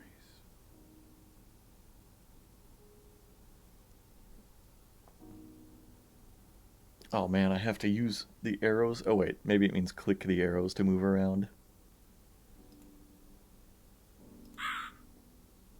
Mr. Crow! Speaking of Unreal Tournament, shrimp cocktail. Serve them the local delicacy.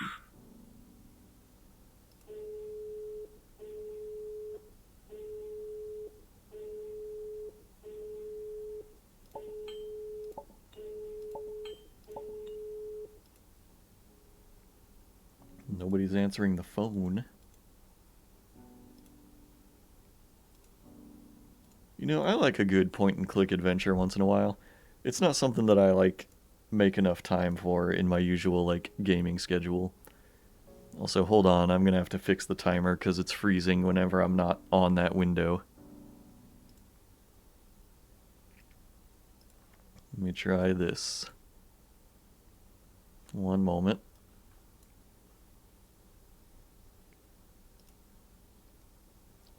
Little technical difficulty here.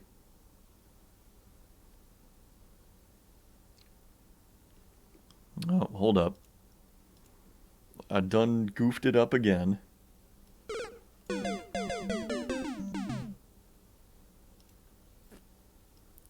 Yep, okay. Alright, that should work.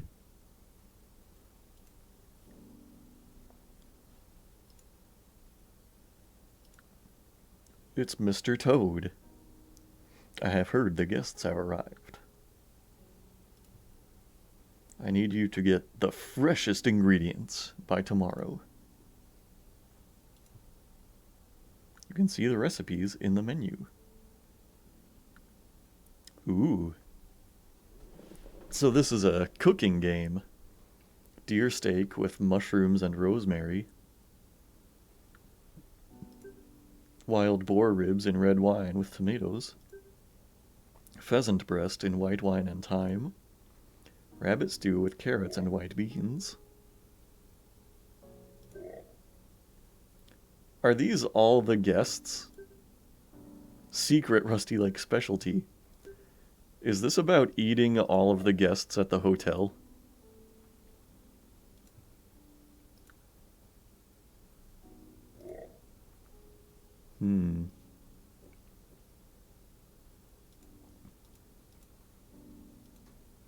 Don't suppose any of these plants could happen to be the ingredients I need.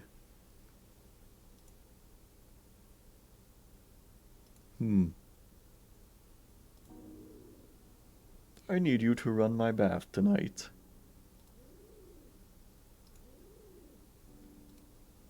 Okay, Mrs. Pigeon. Do you believe in magic? Come see me tonight. I think Mr. Rabbit is hitting on me. Why does he make that sound?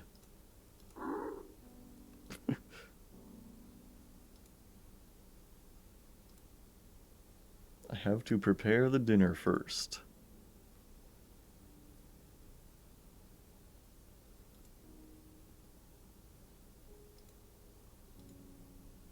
Bring me a Bloody Mary tonight.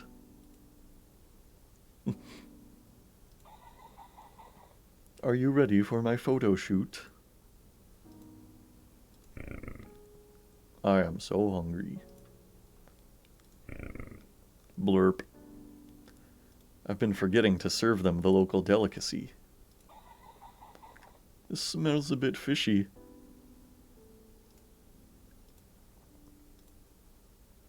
I would love a shrimp cocktail right now. Thank you, but I am more a meat person. Shrimps aren't meat, huh? Funny looking food. Wait, since when is a deer more of a meat person? I'm sorry, I don't eat pink food with eyes. Yep, I'm ready to cook up all of these people. They all look delicious.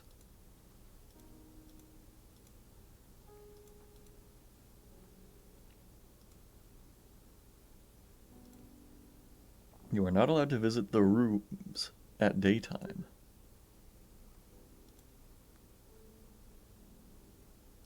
Hmm.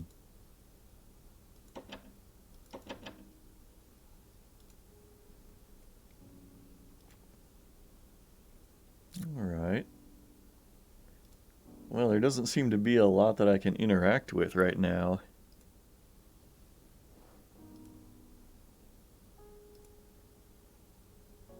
How am I going to prepare the dinner?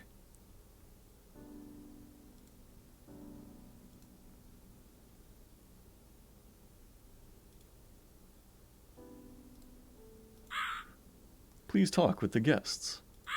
I have. Maybe I should talk to them again. I am looking forward to our first dinner tomorrow. Now it is time to go to my room. Alright.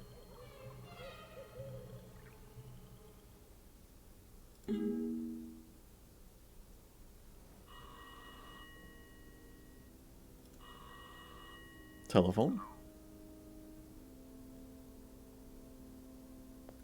Have a look at my portrait.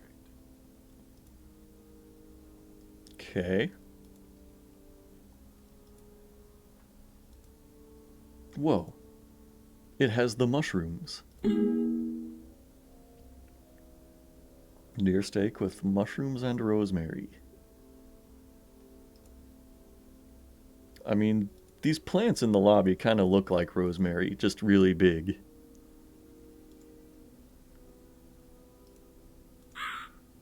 Go and see if you can help the guests in their room. Thank you, Mr. Crow.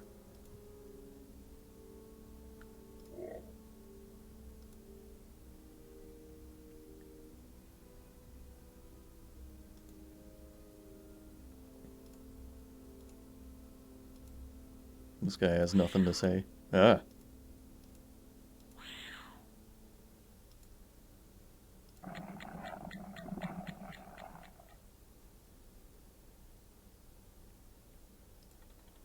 So deer steak was going to be the first one, I guess.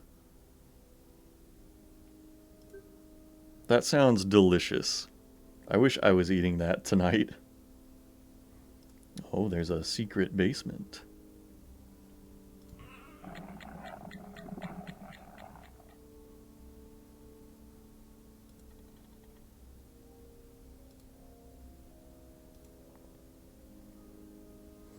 I don't know who is in which room, so I guess I'm just gonna have to, like, trial and error it. Oh, Mr. Deer. Well, I guess that's who I'm here to see. What's he got going on? Blood, vodka, Tabasco, special ingredient.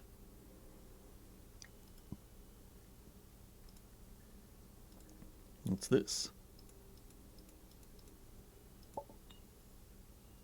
Oh, found a key.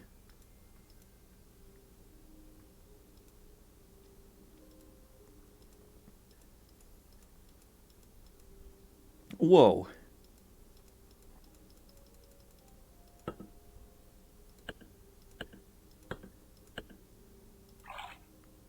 Oh god. This is weird. Okay, I need that glass. Yeah, I know the drink is not complete. I need the glass.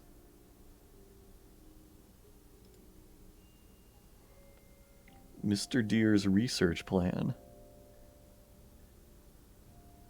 What does it say? What is in the something?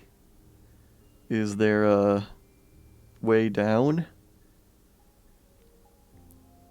Something about water samples? Hotel height?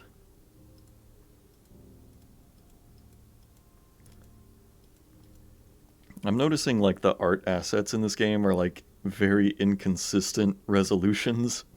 Like the background looks very JPEG-y, and so does this. It's like very compressed.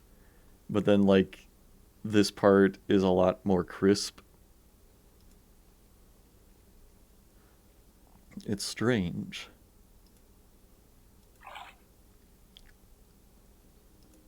Ew. I need to collect the blood.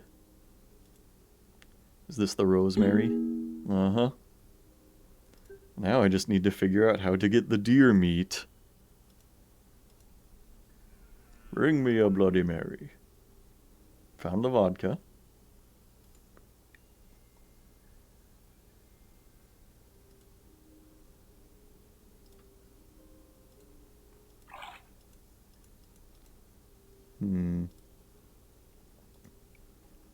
I bet you this is the secret ingredient. Oh no, this is probably Tabasco. I don't know how to interact with it, though.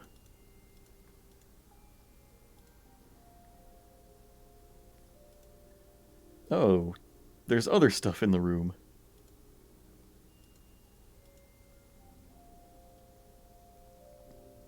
I bet you this is a hint at some kind of other puzzle.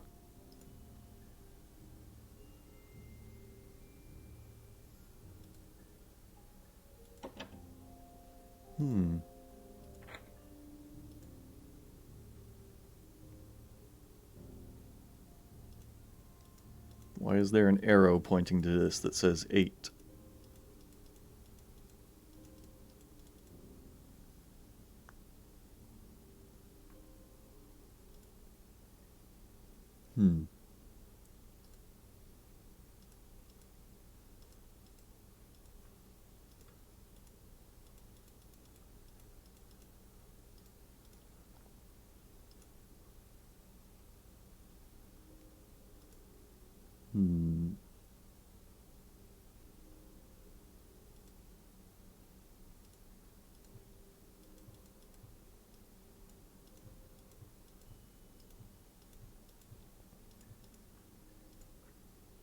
This is really like more of a puzzle game, I feel like, than like an adventure. Oh, got a glass jar.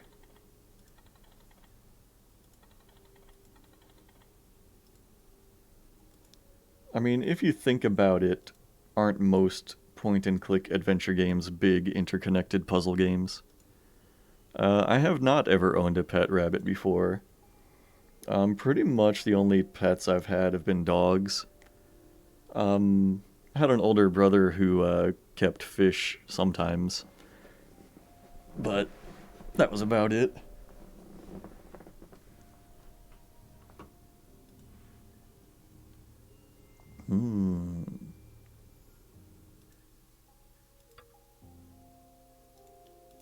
Oh, you know, I think I know what to do for this puzzle. I know that these symbols right here are on the weights next to the scale. So I just need to like figure out how much weight these symbols equal.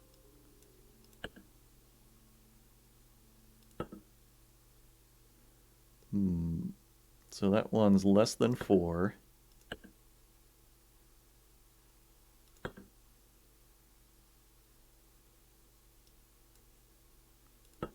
Oh, weird, you can only put them like on the side that they are on.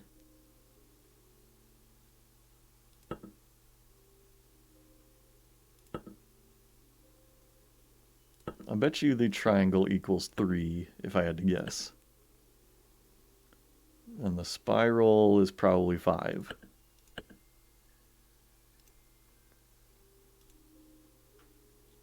Let's see.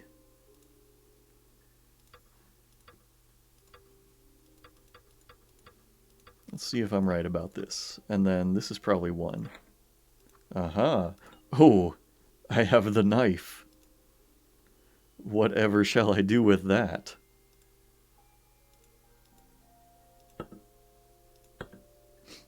Huh. Oh, what?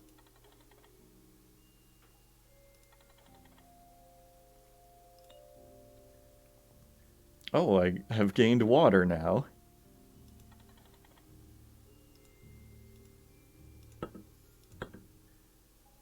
This feels like a Flash game, you know?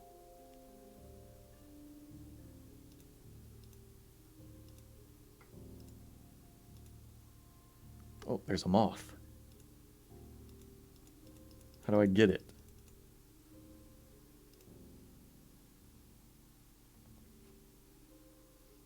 I wonder if I need to use the glass jar on the moth.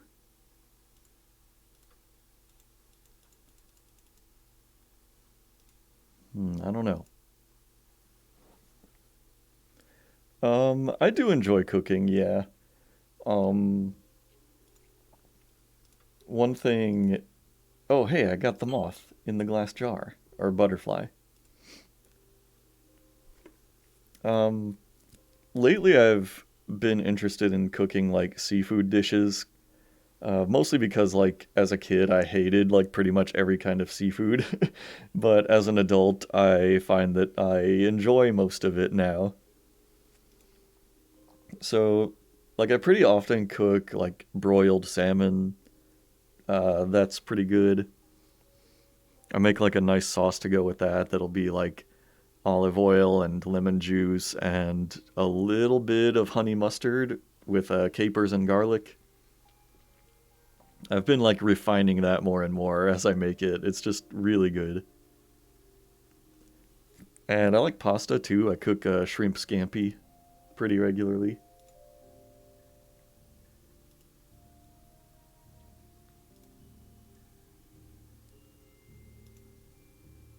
I wonder what this moth puzzle here means.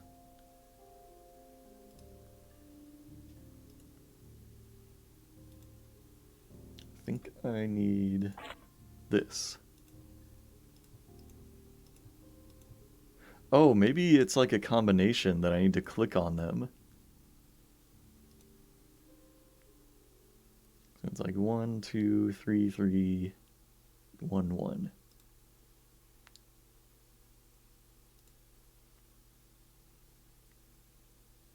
So like, yeah, 1, 2, 3, 3, 1, 1. Oh shit. That got me a seed. That was kind of creepy.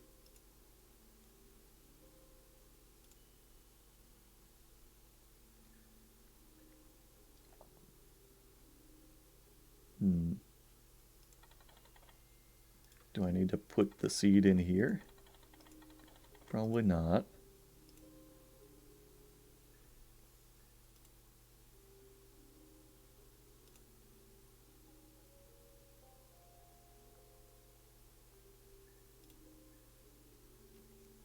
I can put some vodka in here.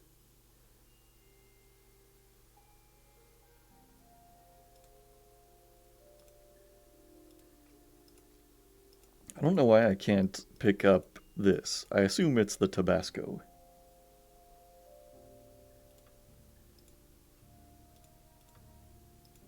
Oh, wait, hold on.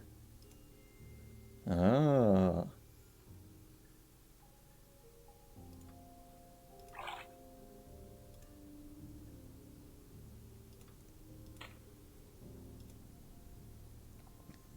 Wow, look at that. What have I grown? Poisonous seeds. Ah. Well, I'll be needing those.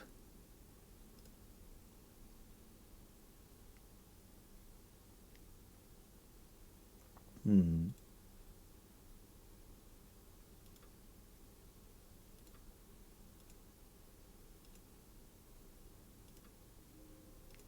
I don't know how I am expected to collect the blood. Oh, that's Tabasco, never mind. Of course. I mean, who doesn't have a Tabasco dispensing skull hanging on their wall?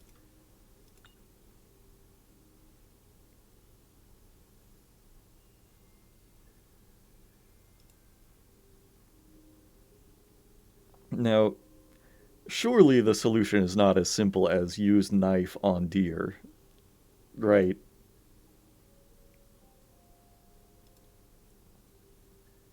So what could this be?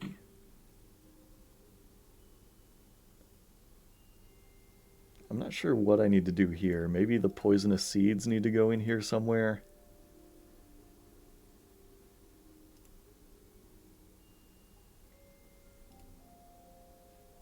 I'm also not sure what these are about.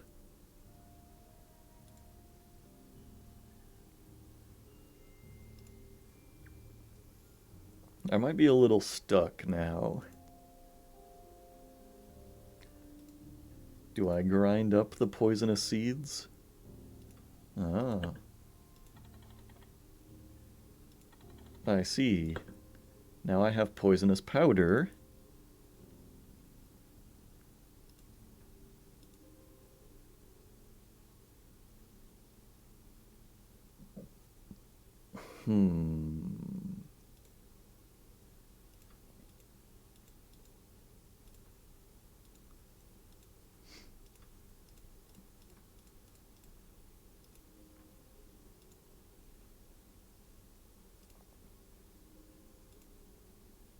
This drink is not complete.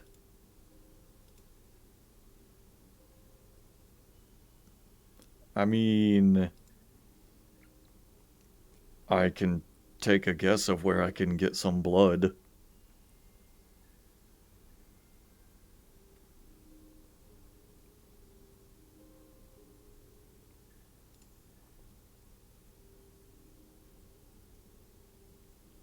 I'll take a hint, sure.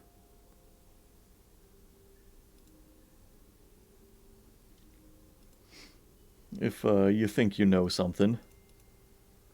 There's got to be something to do with this device here.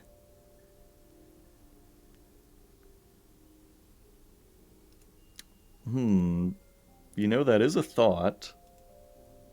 But then I've already got poisonous powder in my jar.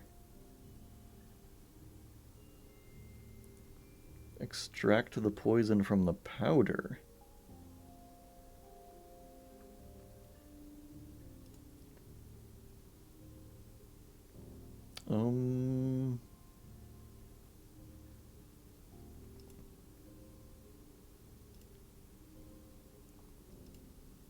But does that involve this whole mechanism, do you think? Because I can't seem to interact with this in any way. Oh, wait. And do I put some water in here?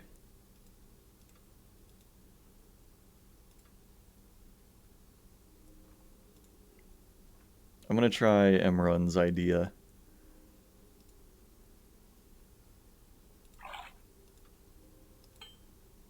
Nope, that's still Tabasco.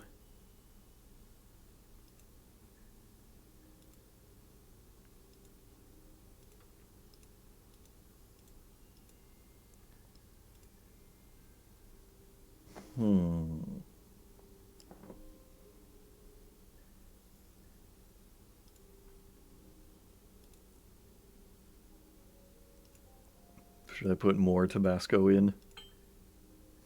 There, it's got another drop of Tabasco now.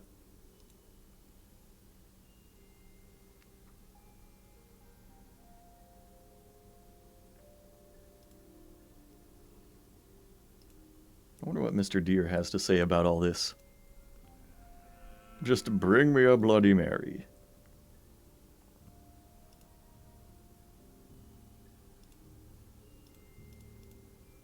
Sure, yeah, keep going.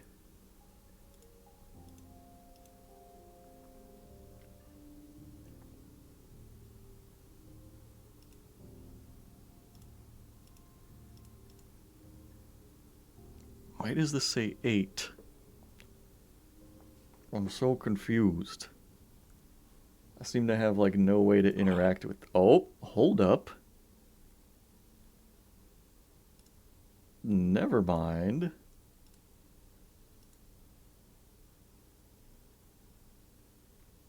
Oh, you know what? This must be one of those puzzles, like, I need to fill this up with exactly 8, using only these things at my disposal. So currently it's got, wait, 1, 2, 3, 4, 5. But this contains 6.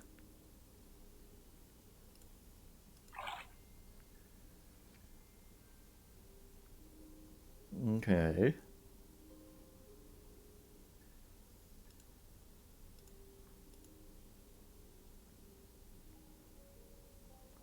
This is like a little math puzzle, I think.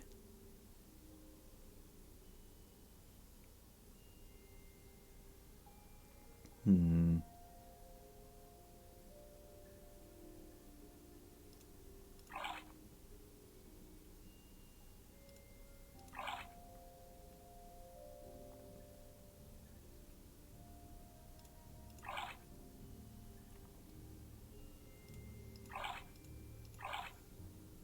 Hmm. I think you need to put in water into that device with the powder in it, so the water will boil and help extract the poison from the powder. That makes sense. I'm guessing that I need to have this filled with exactly 8 in order to be able to do that. So this would be... So I've got 4 now.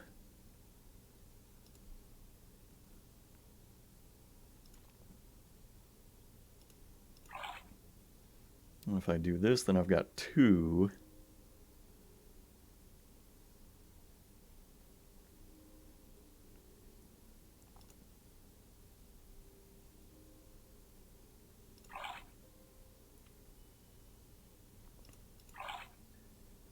This has got to be, like, getting somewhere.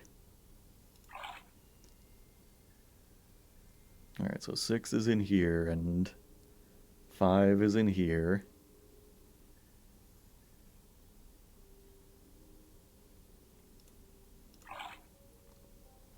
This is, once again, it's exactly like that puzzle from Die Hard 3.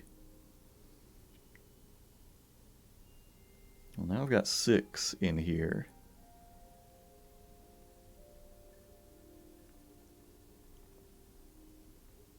I don't know if this is really helping me.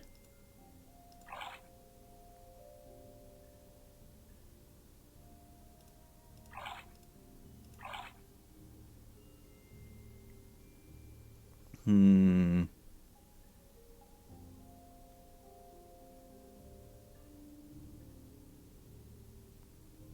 If it was just the puzzle from Die Hard 3, I think I'd be able to figure it out. But this is, like, more complicated.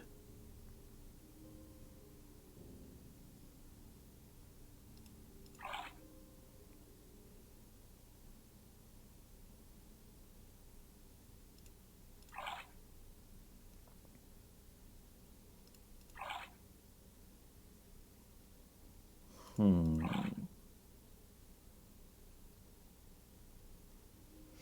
Hmm.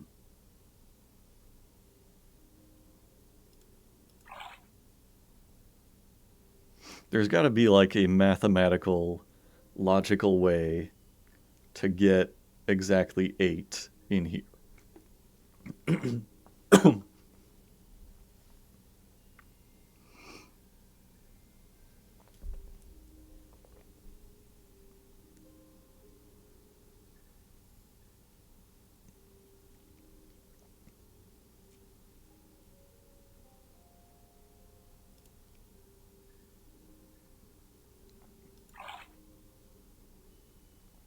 I don't know.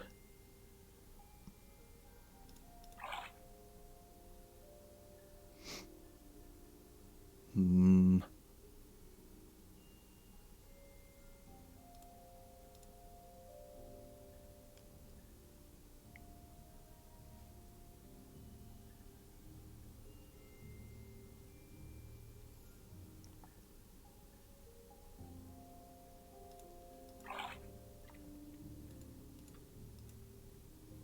I guess I can't introduce any more water into the puzzle either.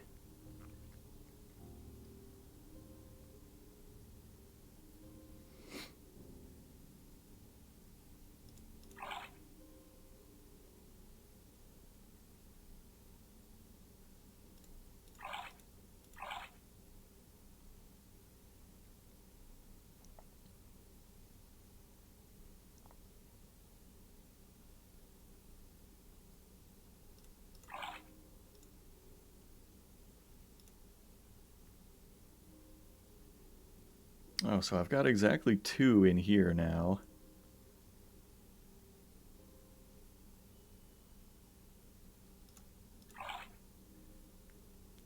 See, now this has me at 9.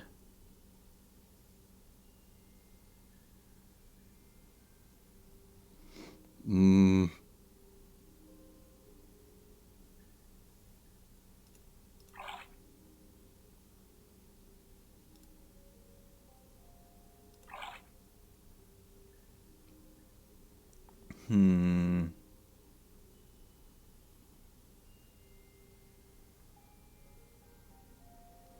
Why can't I just, like, dump this water completely out? Can't I just, like, remove it? Put it in the bucket. Because then I have 8 perfectly in these two. Yeah, I probably do. I feel like I'm just, like, so close to it. But, like, I can't quite get there.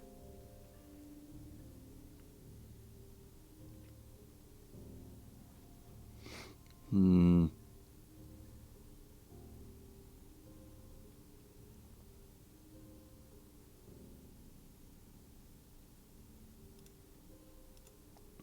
I don't know.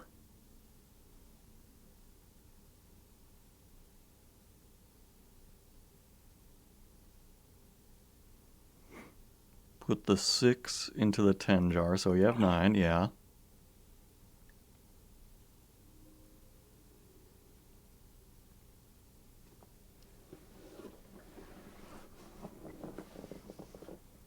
Now what can I do? Put the water from 5 to 6. Okay, okay. Oh, shit, I think I see it. So then I put this into here. Now I've got 4 in the 10 jar. Wait, no, I fucked up. Never mind. Oh god. I am so sorry. I thought I had it. I went too fast. Okay. Um, I have fucked it up. So, what do I need to do now? Rotate from 10 to 6 to 5.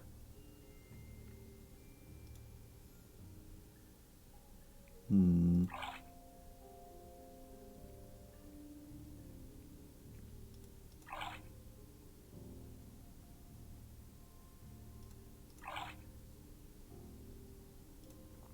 Um.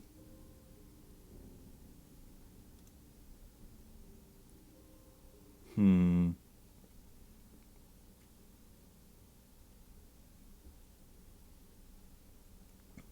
Uh. Carry the 2.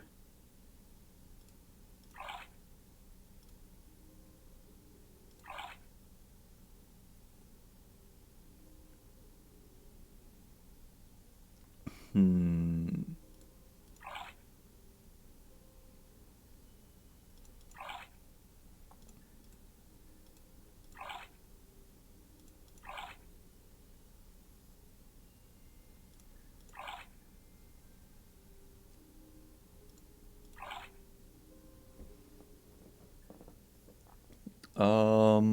Hmm.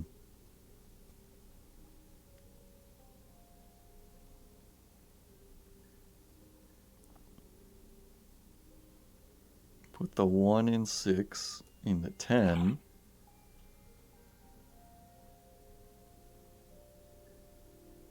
Hmm.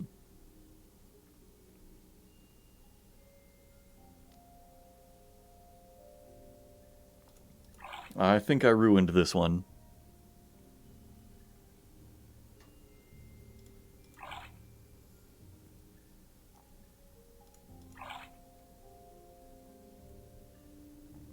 Um.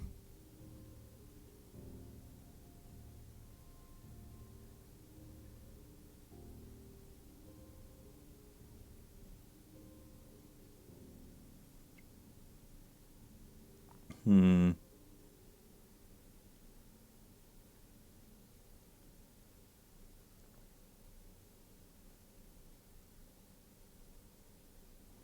I think I've been going too fast. I don't know what step of the problem I'm at now.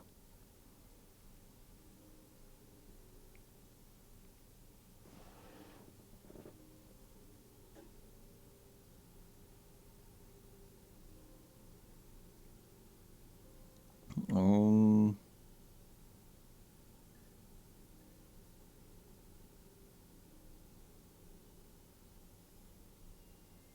put 6 in 10. Okay.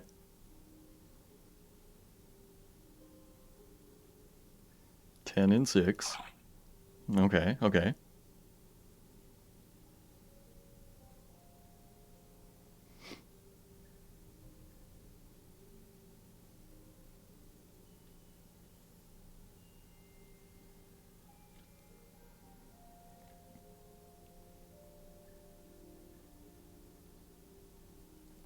I hate these kinds of puzzles.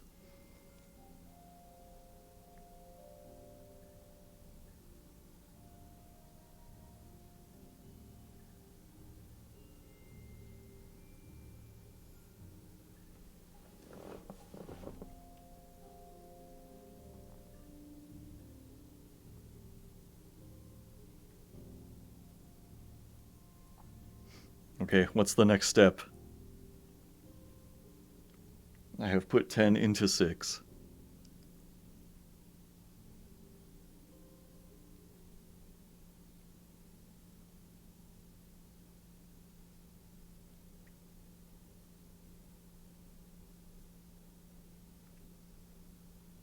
Hmm.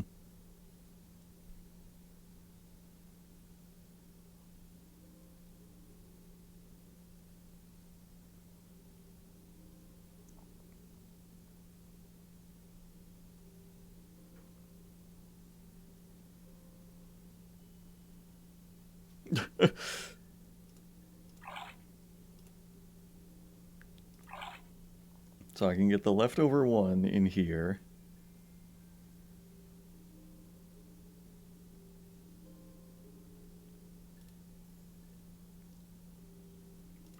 But then, like...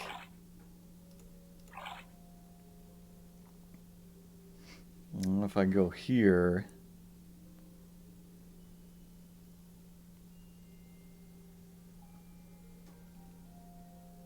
So I've got 4 there.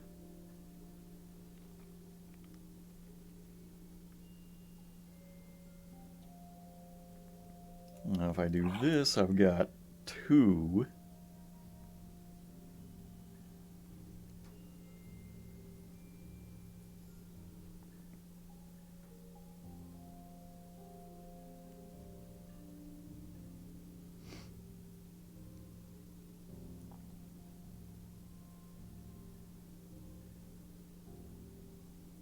Hmm.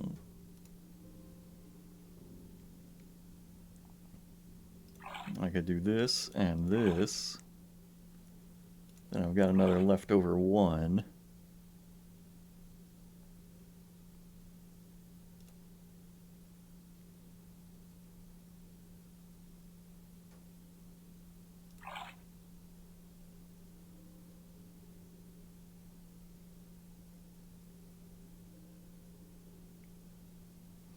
Hmm.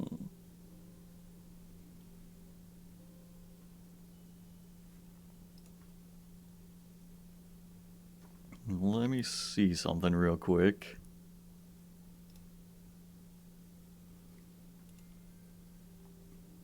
Put 10 into 6. Okay, okay.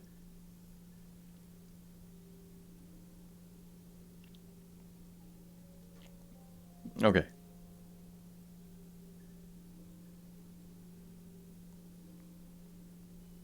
Okay. 10 is now in 6.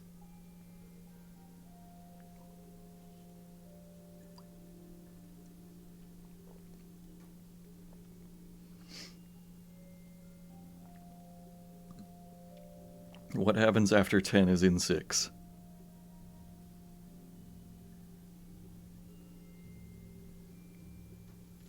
I've got 5 and 6 full.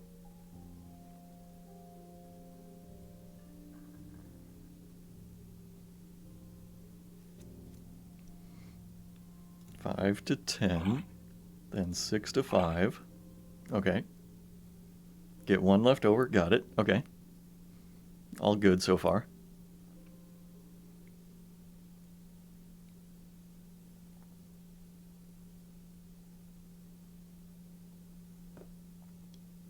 Now 10 and 5 both have 5 in them.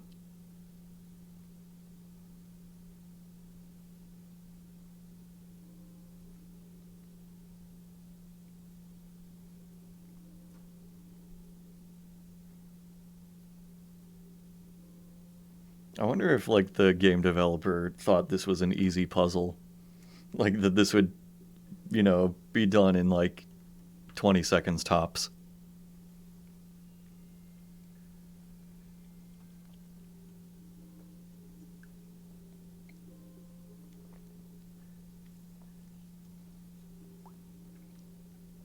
They weren't ready for me.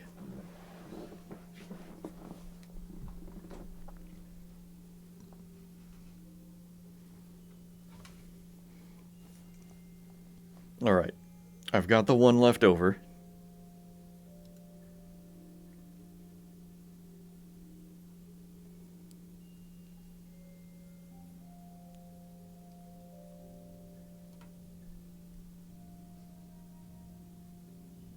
And then you go and stab Mr. Deer with the knife, right?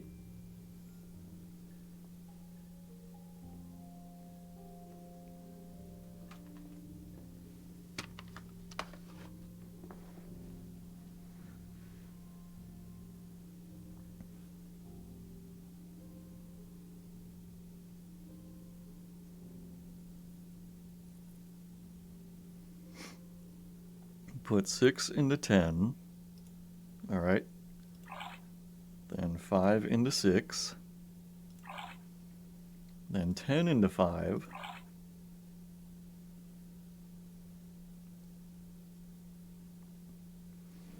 Okay. So now I've got 1 in number 10 and 5 in 5 and 6.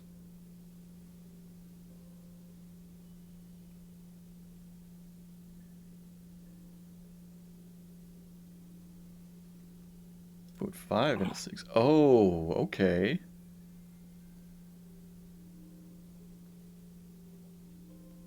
So I've got 4 here now.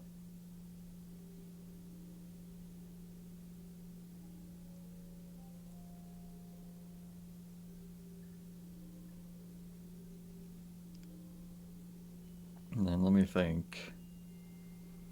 This could become 7. Well, I don't know how that would help.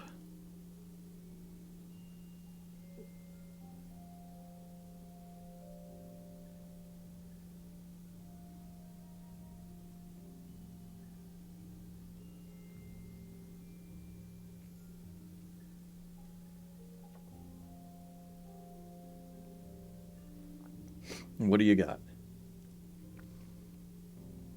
I know I'm getting close to the time limit, but I am going to kill this deer if it kills me. I am going to complete his puzzle.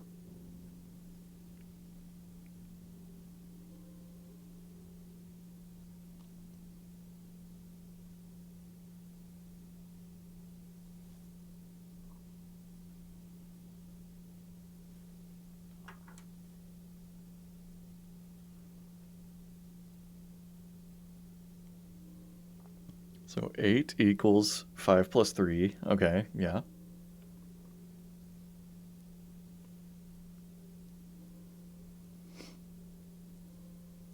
Makes sense so far.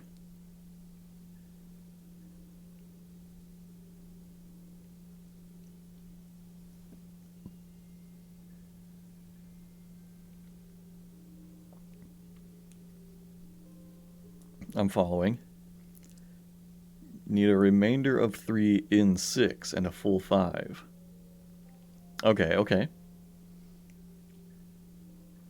So how do I have only 3 in here?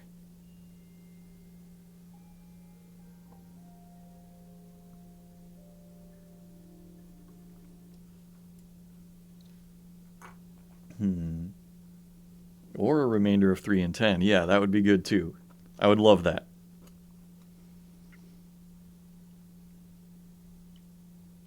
I would love to have either of those.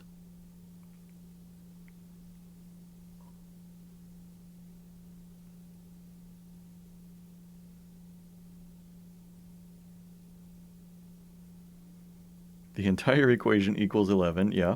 Okay. Gotcha. I'm following.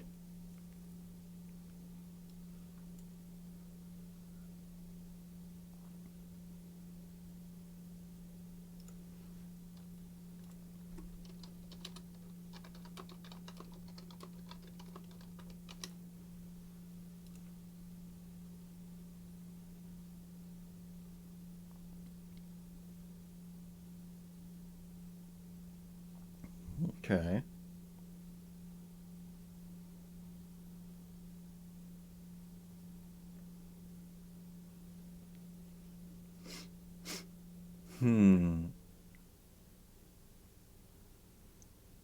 Put 6 into 5. Gotcha, gotcha.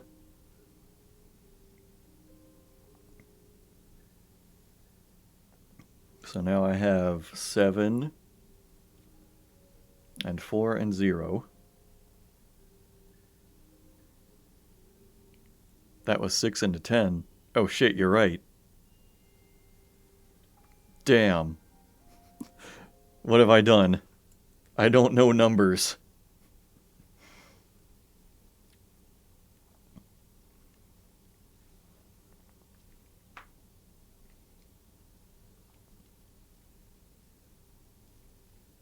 Okay. I might be able to get this. Maybe if I do this. And then do this.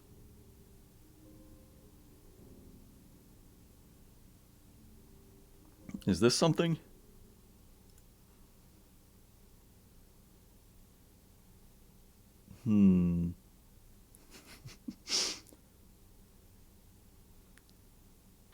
I think this is getting somewhere.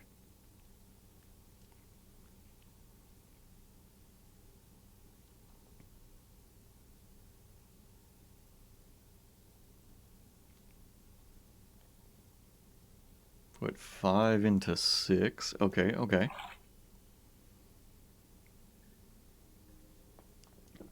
This feels good. This feels like I'm close to it. Oh. So now, now I just do this. It's solved. Hell yeah. Oh my god. That was horrible. Whoops. There we go.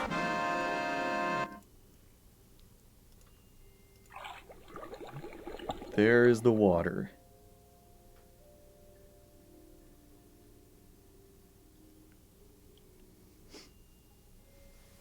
Alright, so now I have poison. Good deal.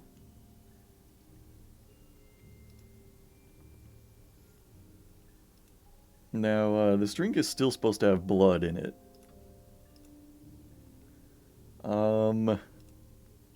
So I still don't have the blood. Do I just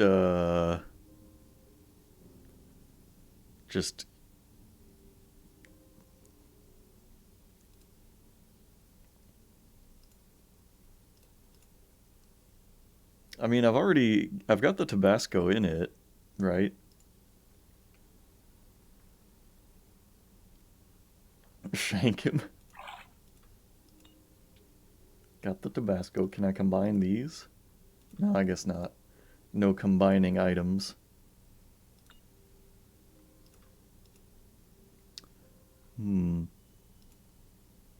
I think it's not going to let me add the poison until I have the blood. I mean, I don't see any source of blood other than Mr. Deer.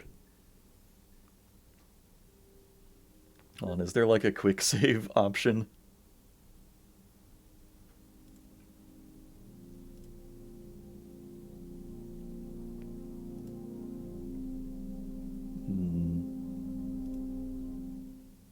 Oh shit, what just happened? No! Oh my god, I thought I like quit the game by accident. That was really scary.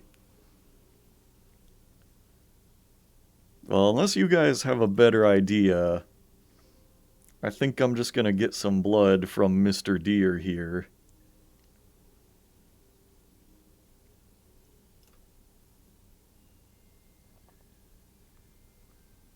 But I don't know, I mean, shanking him seems like it would defeat the purpose of poisoning him. So I'm like... I feel like that would not be right. Ooh, knife on skull. That's a cool idea. But yeah, I guess not.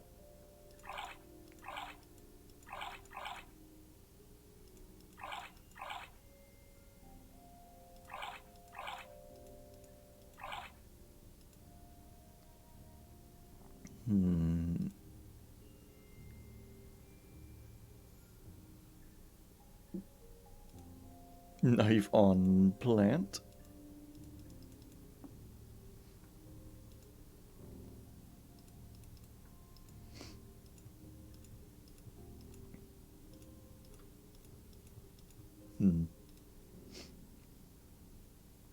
I felt really smart for figuring out all these other things. Oh! Got the blood. I just got it from his antler. Oh, yeah, I kind of got into, like, digital art for a little while. Funny you mentioned that. Like, I kind of started out getting interested in pixel art, making that with MS Paint. And made some digital art, like, in Photoshop and all, but I've never been much into, like, drawing on paper or anything.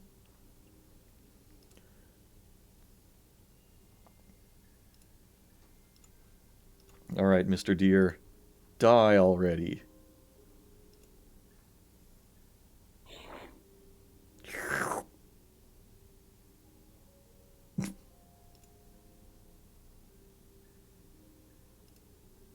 Keep on drinking it.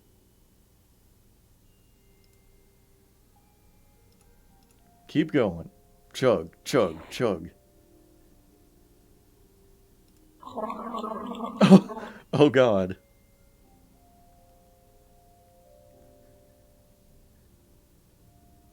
Yeah, also I don't expect that blood would come out of a deer antler. Look at him go. Got him. Got the deer meat.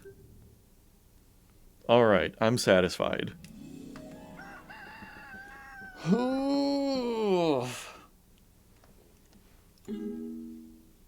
There's some devious puzzles in this game.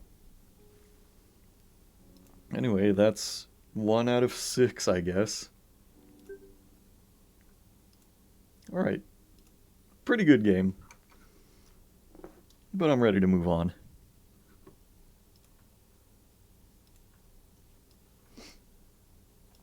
Alrighty.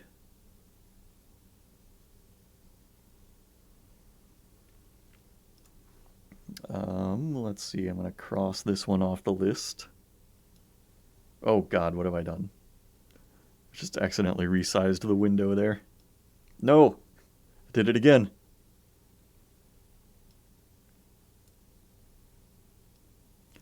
The final game. The Hunter, Call of the Wild. I don't know why I even put this one on the list. It was definitely something I got in a free giveaway.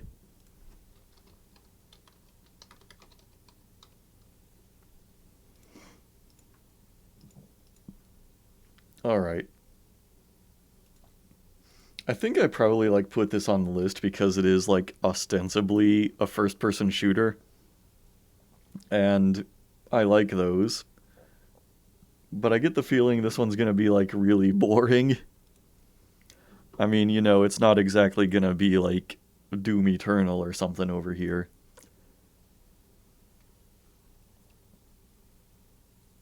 So, all right, let's get this one over with.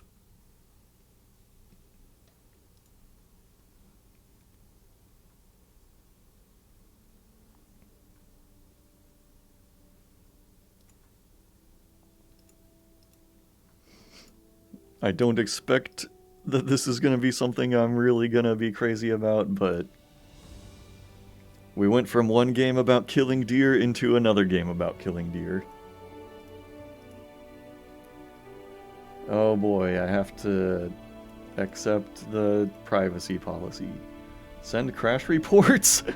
Boy, this gives a real vote of confidence when this is one of the first things you see before you can start playing the game. Also, this one also has the timer bug. So there we go. I'm going to say no. Welcome to Avalanche Apex Connect. Sign in with your Avalanche Apex Connect account or create one to use online features and get access to exclusive content, ghillie suit, and crossplay invites. I think I will skip. No worries. If you change your mind, you can create an Apex Connect account from the in-game settings menu at any time. Never ask me to make an Apex Connect account ever again.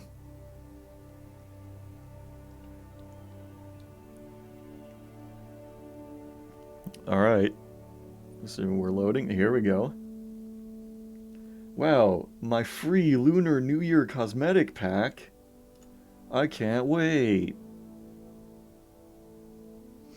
Wow, I can get a combination of 13 unique paints, sprays, camos, materials, and premium wrap. All inspired by the occasion. Oh my god. Maybe, maybe they have like an in-game event that's about hunting dragons, because it's Year of the Dragon. To claim your goodies, just create or upgrade to a full Apex Connect account. Existing full Apex Connect account owners will automatically receive the pack when launching the game. Cool.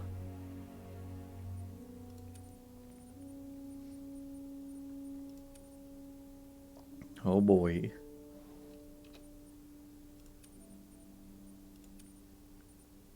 There we go.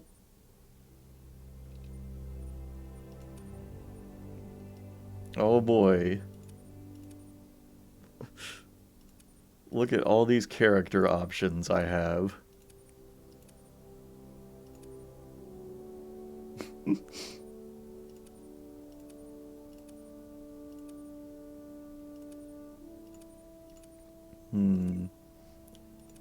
This character looks like she's seen some shit. Layton Lake District. Oh, I can... Let's go to the Southern African Woodlands. Oh, I have to buy DLC. Never mind.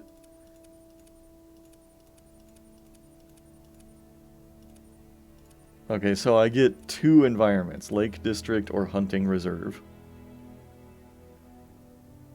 Let's go to Hirschfelden.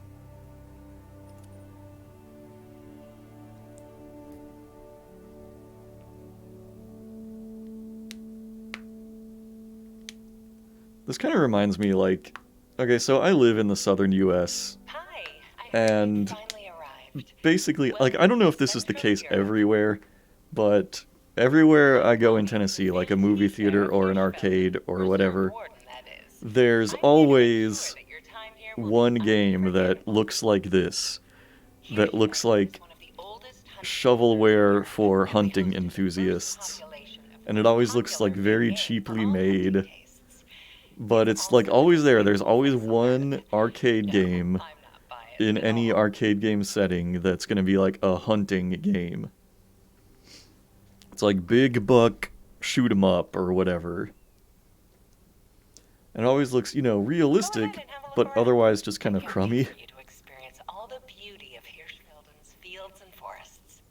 Wow. Why don't you see if you can find an animal track nearby?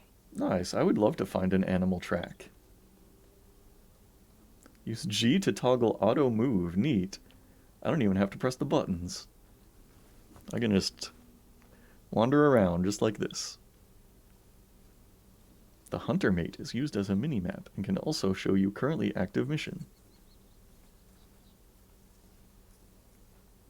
Press tab to bring out the Hunter Mate. That's my gun. Is that what you call a Hunter Mate? Enter the codex with F1. Ooh, so much lore in The Hunter Call of the Wild.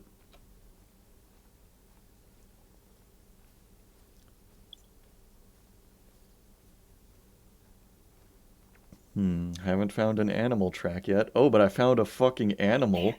Use your binoculars to get a closer look. Oh yeah, my Nox.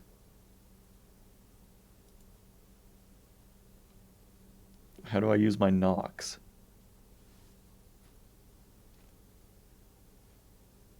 Well, I got 2 guns. Got 3 guns. There's my Nox. Spot animal. It's a roe deer. There it is.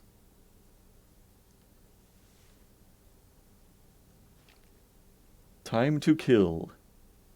Be sure to aim for its vital organs. Heart and lung shots mean quicker kills, less painful. Nice. Gently now. Take a deep breath to steady your aim. Deep breath.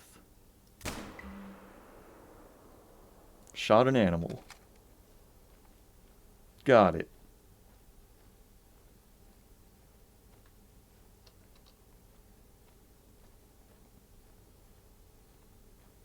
Running in the reserve is great. Just Running know in that the the reserve animals is will great. hear you running before you even come close. I found animal tracks. There must be a deer nearby. Stay low when you're stalking an animal to avoid being seen. Where could it have gone? I'd better crouch and examine this. Vital organ hit just now. Oh, old Final Fantasy games? I love those, actually. I have played 1 through 6, but not 2. I heard that number 2 was, like, really bad. I heard that it had mechanics like if you leveled up certain stats too much, then other stats would be reduced, and you had to, like, purposely take damage in order to level up your hit points and stuff like that. Wow, look at this deer I got.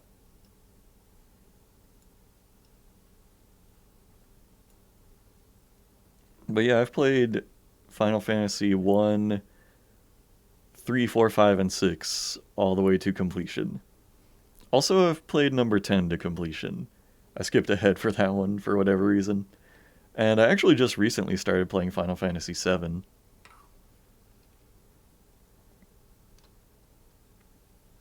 Oh, should I taxidermize? Oh, I don't have any of this strange currency here, so I can't do that. Should I save harvest? Harvest saved.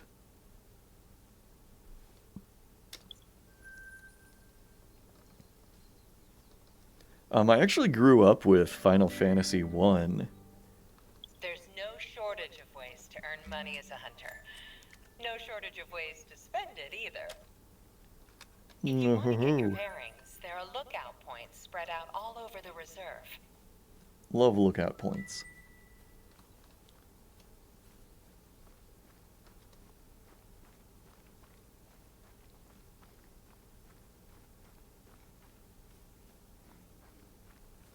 Man, I wish I could, like, auto sprint, but I have to, like, actively hold down shift to keep on sprinting. Okay, so while I'm slowly walking up to this tower, let me show you my actual copy of Final Fantasy 1.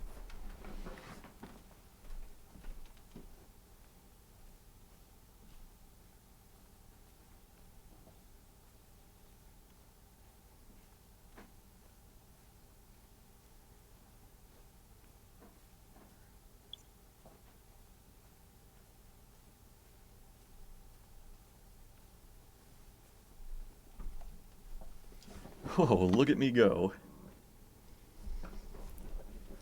Making so much progress here. But yeah, look at that. It's actually like in the sleeve and everything. One copy of Final Fantasy 1. Isn't that great?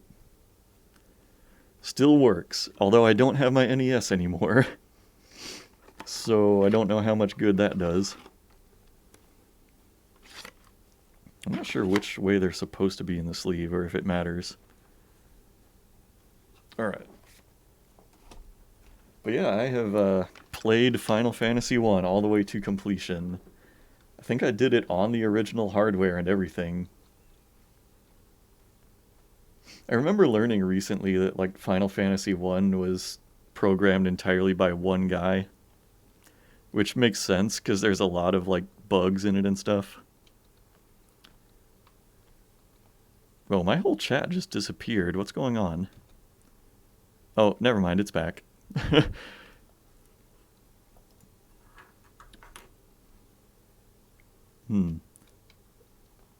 Yeah, the timer is being very funky right now.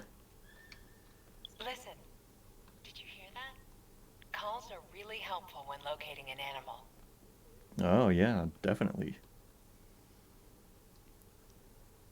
But yeah, like, I used to give Final Fantasy 1 a lot of shit because it does have a lot of, like, glaring bugs in it. Like, some of the spells, like, do nothing at all.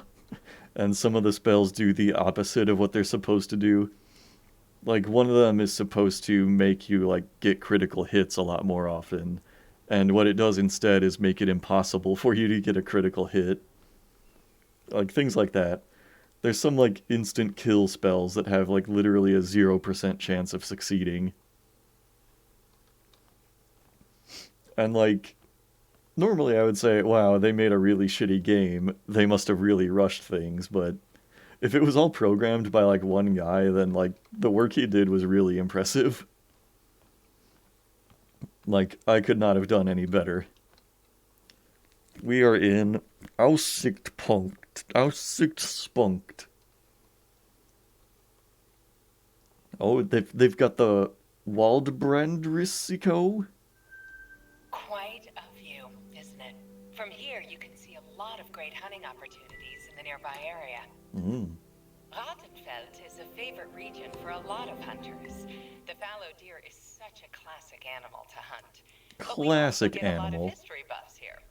To the south lies the Hirschdorf Hügelgrab, a grave Ah, mound the dating back to the Hirschdorf Bronze Age. Hügelgrab. Be sure to stop by one of the outposts. They're essentially base camps.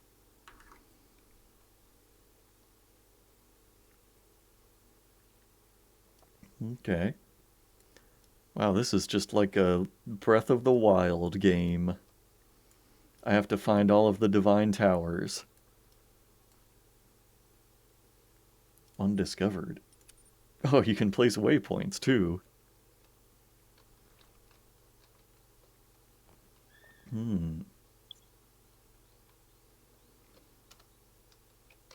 Interesting.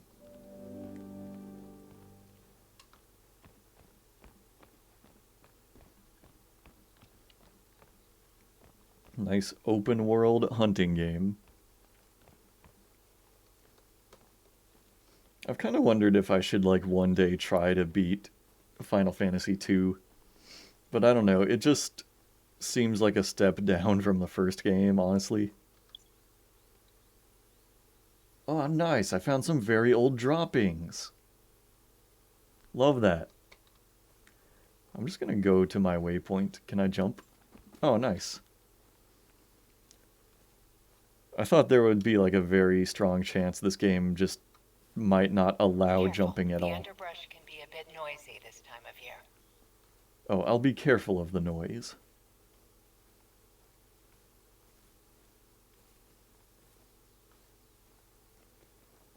Wild boar are especially active at night, which is just one of the reasons they're difficult to hunt. They're really tough and can get aggressive, so keep your distance. Yeah. Feed zone discovered.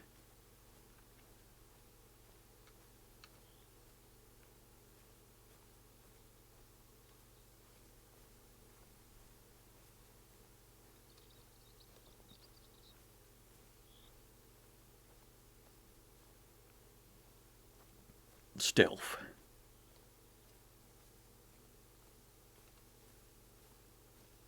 I notice you're after a fallow deer. Be sure to stay Oh, you have a concealed. kind of They have funny, some of huh? the best eyesight among the reserve animals. Oh, Their Dwarf good Fortress hearing and story, smell nice. doesn't make things easier either. The fallow deer is a herbivore. Interesting.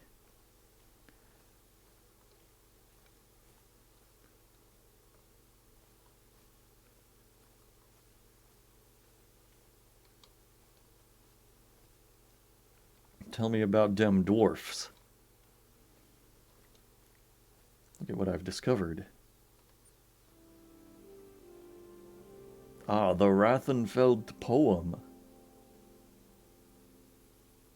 Wow, you're a fast learner. Wow. I gain XP to level up my character. That's so weird.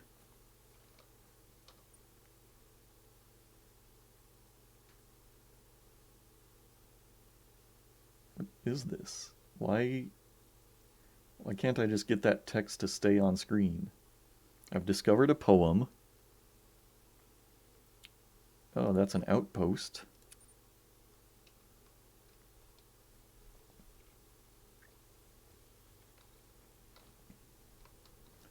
Well, let's just mosey on over to the outpost. I'm just, I'm not even out hunting, I'm just out for a jog. Jogging around in nature. Oh, and one other thing, speaking of Final Fantasy, I have very recently started Final Fantasy VII. I never played it before as a kid, but I've got the Steam version, and I'm going to try it out.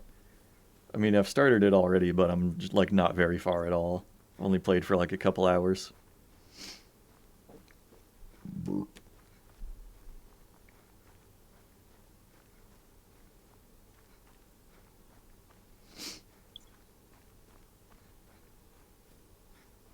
Buy new equipment, take on challenges, and rest. Oh, they're not flying a flag. What could this be? Oh, you found a shed. Nice! I remember A finding shed! big deer antler for the first time as a kid. It felt like I had dug up some real treasure. I still have it at home. That's kind of funny, actually. Because I also have a deer antler. I talked about my great aunt's house in Illinois that had like the basement with the wood stove. And I actually got an antler there as a kid that, actually, I think I still have it. Let me double check. I've got so many like show and tell items tonight.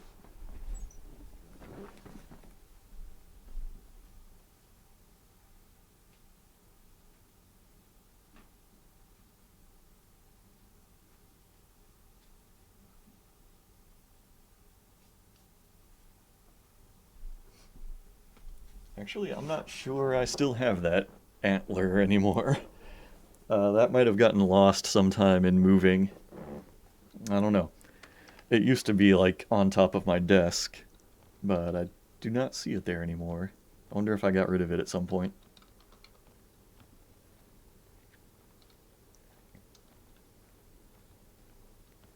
Alright, so they said something about me getting quests at these outposts.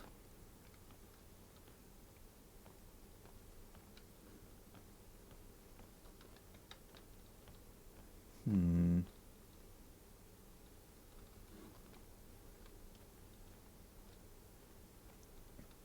Oh, I can claim the outpost. Now it's mine. Cozy, right? Outposts are great for stocking up or just taking a break.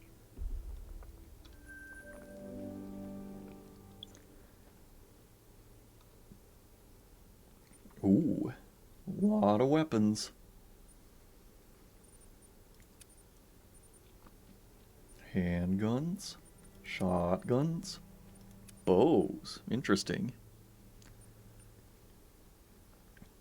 So one of my stonecarver dwarfs went into a strange mood I don't know how to complete a strange mood Hi event, there.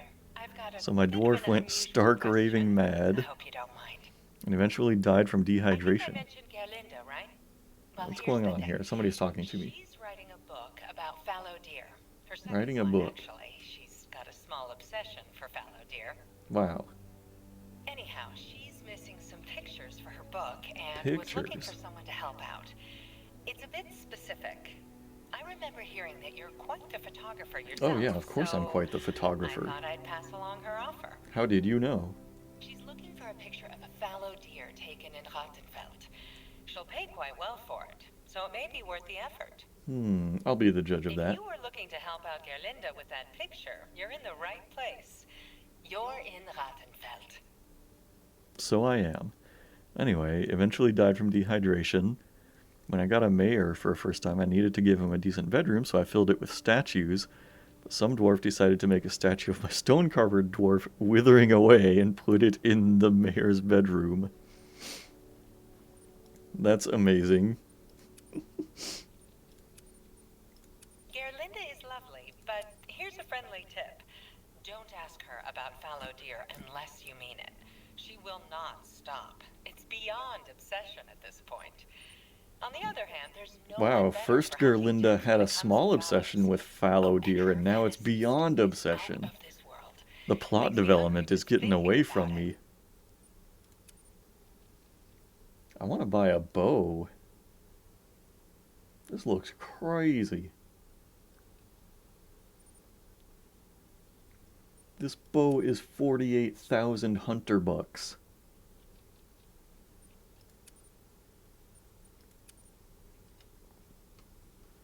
That's crazy, man.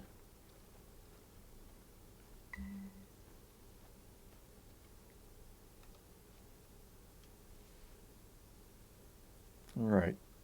Take a picture of a fallow deer. Accept. What is this? Got a squeaky toy.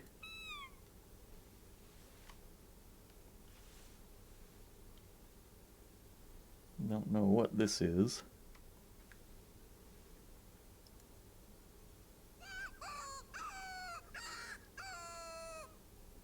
Beautiful.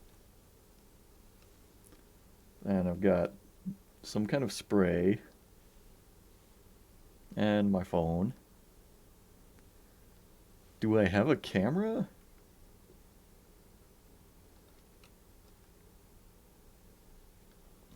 Well, I guess I have this phone that can probably take pictures, huh?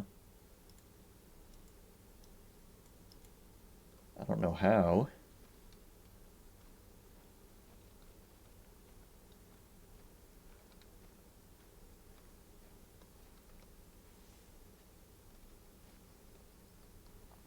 How do I bring up, like, my quest screen?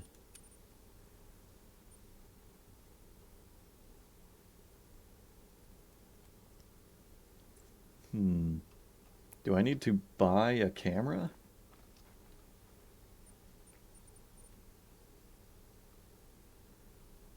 No, I don't think so. Wait, kennel? Can I get a dog? Oh, hell yeah. Bloodhound or Labrador.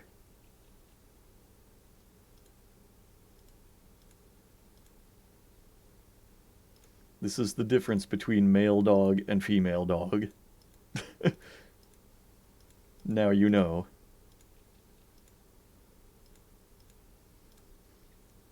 Yeah, males, they have kind of a sitting down, all 4 feet on the ground kind of energy, and females have kind of a one paw lifted kind of energy. Not everybody knows this.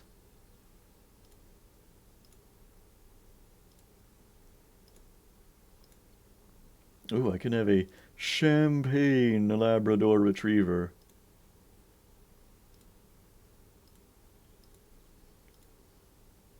Lots of bloodhound skins.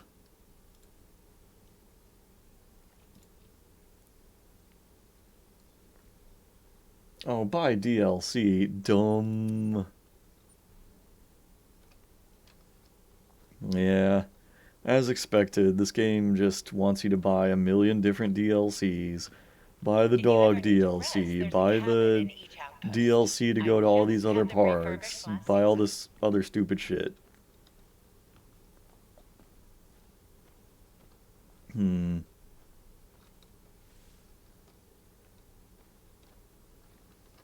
Well, I'm not sure how to take pictures. There's a shooting range.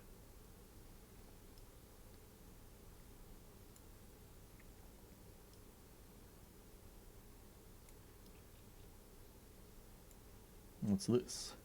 Another lookout point. I'm just going to keep going to waypoints, I think. And just kind of explore around.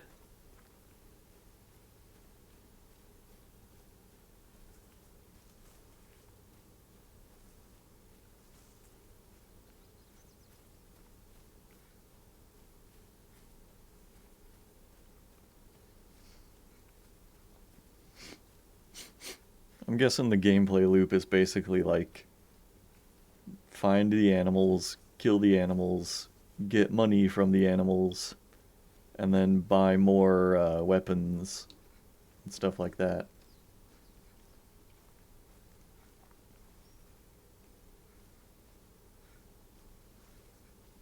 But maybe the real experience of the game is just about being in the wild, you know, just being out on the hunt.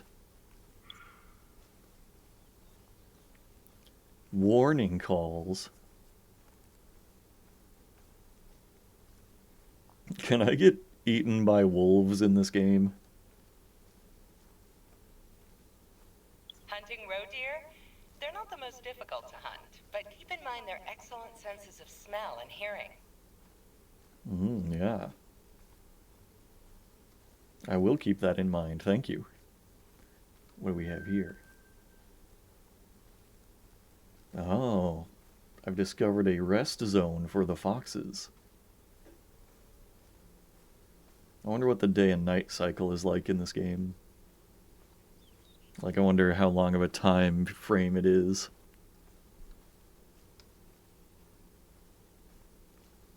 So I see the timer has once again frozen. There's no way I've been playing this game for 25 minutes. Is that true?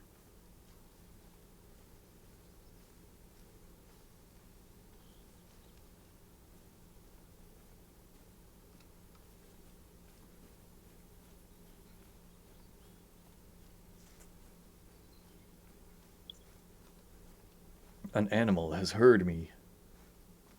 The deer is fleeing. I really kind of want to figure out if I can just, like, get mauled to death by a bear or something in this game. There's Red fox foxes. would actually not be too hard to hunt if it weren't for their small size, making them difficult to spot. They do scare quite easily, though. What have we over here? Some wood. Build. Okay. Hunting structure unlocked. Yep, here I am. In my hunting structure.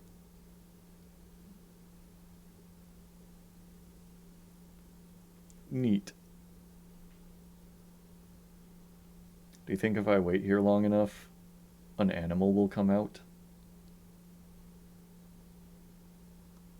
I think it said this was like a feed zone for pheasants, right?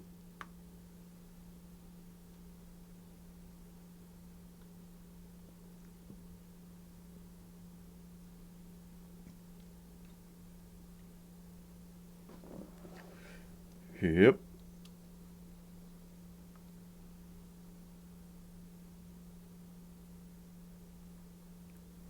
I imagine this is what a lot of hunting IRL is like. You just get in one of these stands and you wait.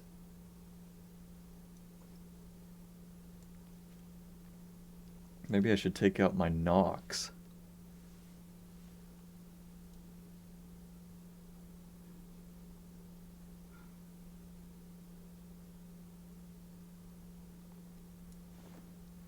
No, nothing much going on.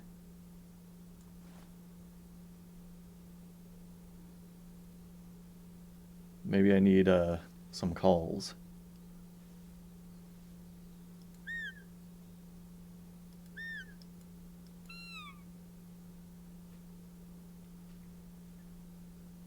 Mm-hmm.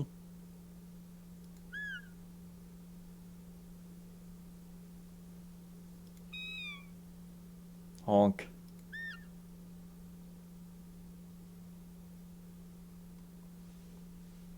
Nothing yet.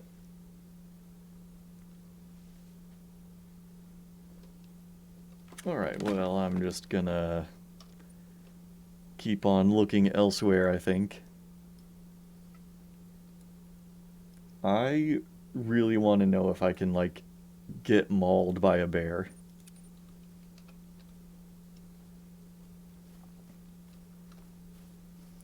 I'm just gonna run around making as much noise as possible. Maybe I will run straight into some kind of predator. Spelunky 2? Oh yeah, I like Spelunky 2 a lot. Although I have not played it nearly as much as I did Spelunky 1. But, I don't know. It is really great. There was one point, like for a while, I was streaming, like, speedrun attempts at Spelunky 2. I'm trying to get the Speedlunky achievement. Because I had 100%ed the first Spelunky game for all of its achievements.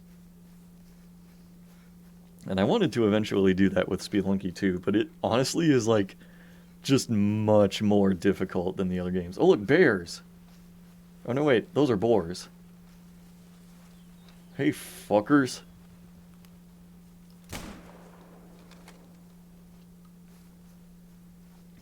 I was hoping they would get mad.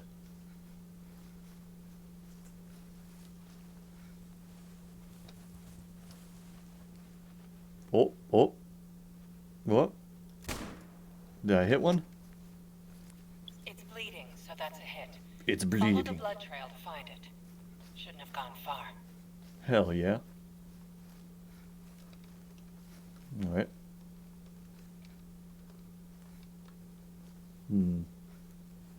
Wait, I got disoriented.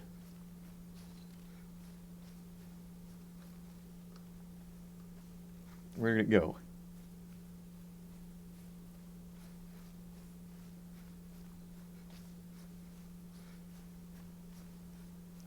Is this it? Wild boar droppings just now. Nice, the boar shit itself. They were running this way.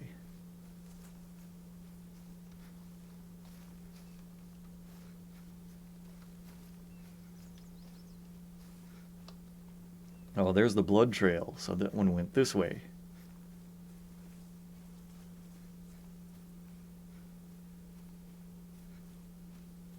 Couldn't have gotten far, huh?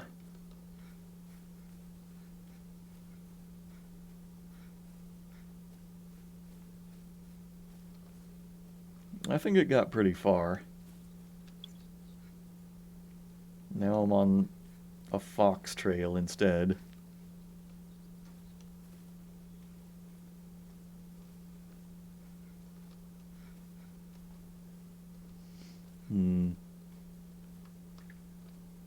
Yeah, I can't find this boar.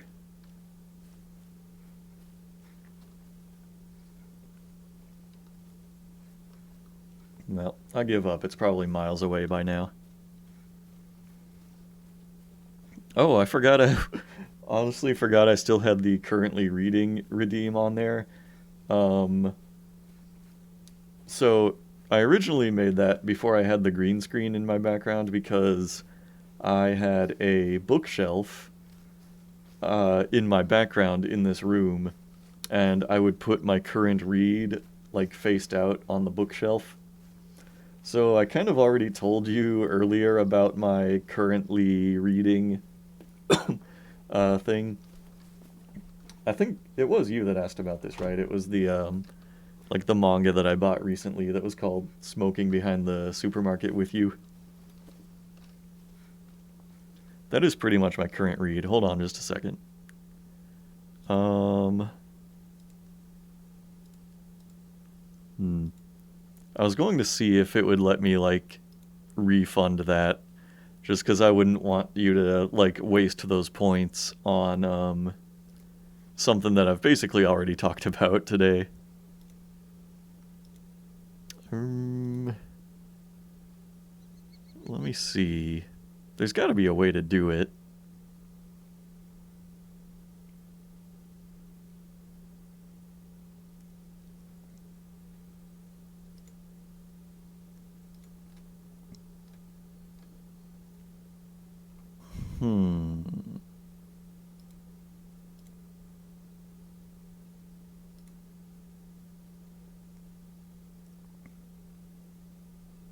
Well, I'm not sure.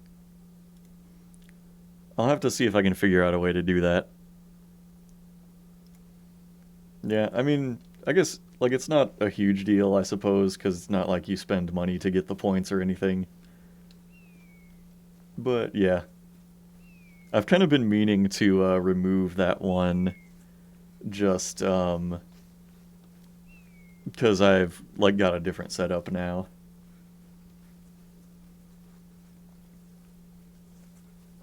And, you know, you should really save your money for the sound effect redeems. Oh, hold up. Oh, gee, I wonder where this animal could be. That was a weird one. I just, like, basically sprinted right up to this one. There it is. Whoa. What is this? Wait, is that how I hit it? That doesn't make any sense. I definitely shot it straight in the skull.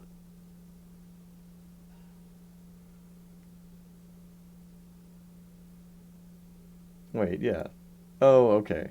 Oh, maybe this was the same boar from earlier. Maybe I hit it in the leg first. And then, yep. Well, that's kind of a cool detail that it shows you, like, your specific bullet trajectory. Yep. Cool. Okay, so there is kind of a lot of detail here. You can take the tusks and skull as a trophy.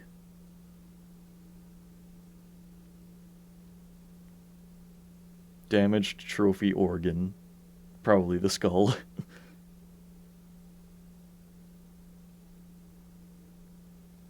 Didn't get a quick kill bonus. Can't taxidermize it.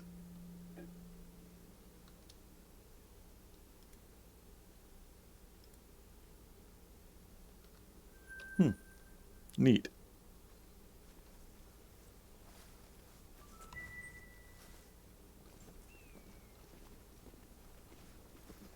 I'm trying to reach this checkpoint. I don't know how to get up there.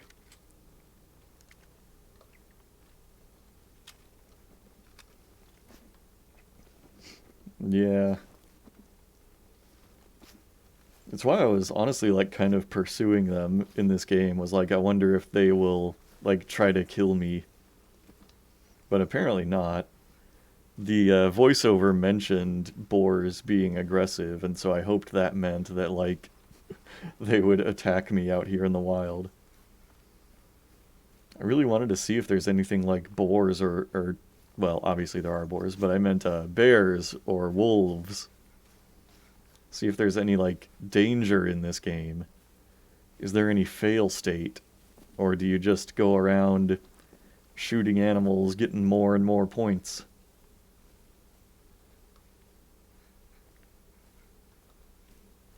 This terrain is really hard to climb, too.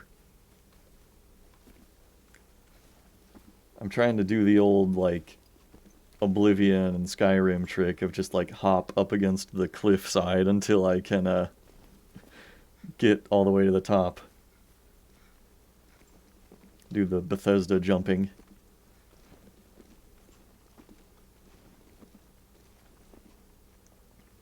Another fun question would be, is there fall damage in this game? Yup. You can lose health if attacked by animals or falling from high altitudes. Okay, so yeah, there is a health bar then. I suppose you can die. I want to climb up this cliff. And then jump off.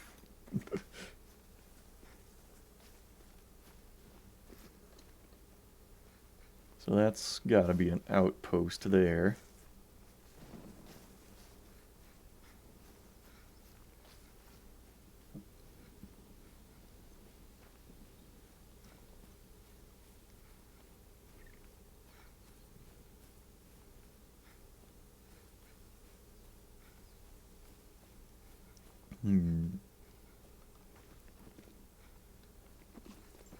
Yeah, this doesn't look like a harsh enough drop to kill me up here. Maybe I need to get higher up. If I can find the lookout tower, I can probably jump out of that.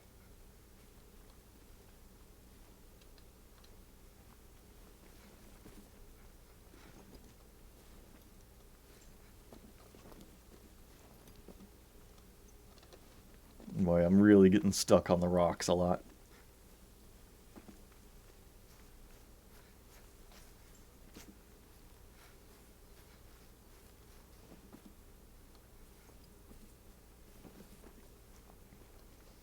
Oh, speaking of, like, the channel point stuff, I don't remember if this is still on there, but at one point I had a point redeem that said something like, ask me anything. Let me know if that is still on there, because I've been meaning to phase that out also. I'm kind of, like, replacing that with the, like, conversation topics on screen for new people. Which I think is a better idea. It's not like I have a lot of, like, deep and heavy personal secrets that people will want to just ask me about through channel points.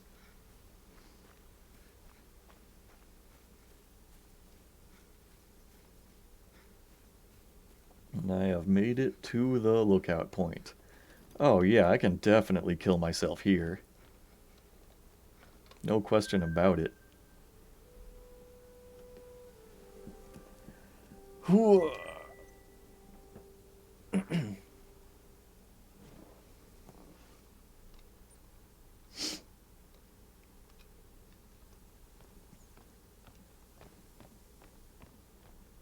They should have built this safety railing a little higher.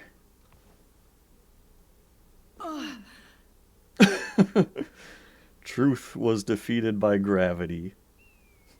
I love this window to respawn. Yes. Okay, so I'm probably gonna take off Ask Me Anything and replace it with, like, just these on-screen question prompts that I've got.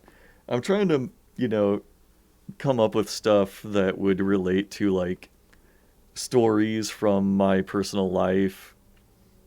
You know, things that I could talk about for a while. So I've started kind of like a notepad list of things that I'm going to put on there each time. Alright, but I think I'm going to call it here for The Hunter, Call of the Wild. How do I quit this game? Since you asked, or, you know, since you did the redeem to ask about what I'm currently reading, I'll show you another thing that I recently bought.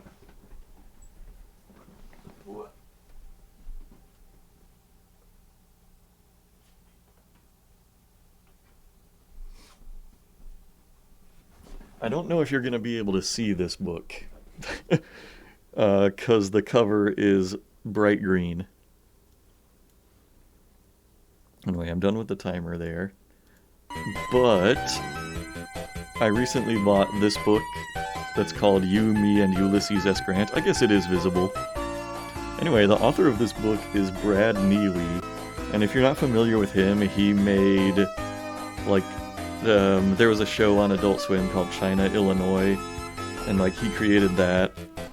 And he's made some other things that I really liked, like a whole dub of the first Harry Potter movie that's called Wizard People, Dear Reader, which is just hilarious. And so this book is kind of like sort of a non-fiction biography of Ulysses S. Grant, but also like just written really ridiculously in just like a really entertaining way. And so I haven't really started on this, I've just read like a couple pages or so, but it's just been like thoroughly enjoyable just because the writing style is so unique and weird.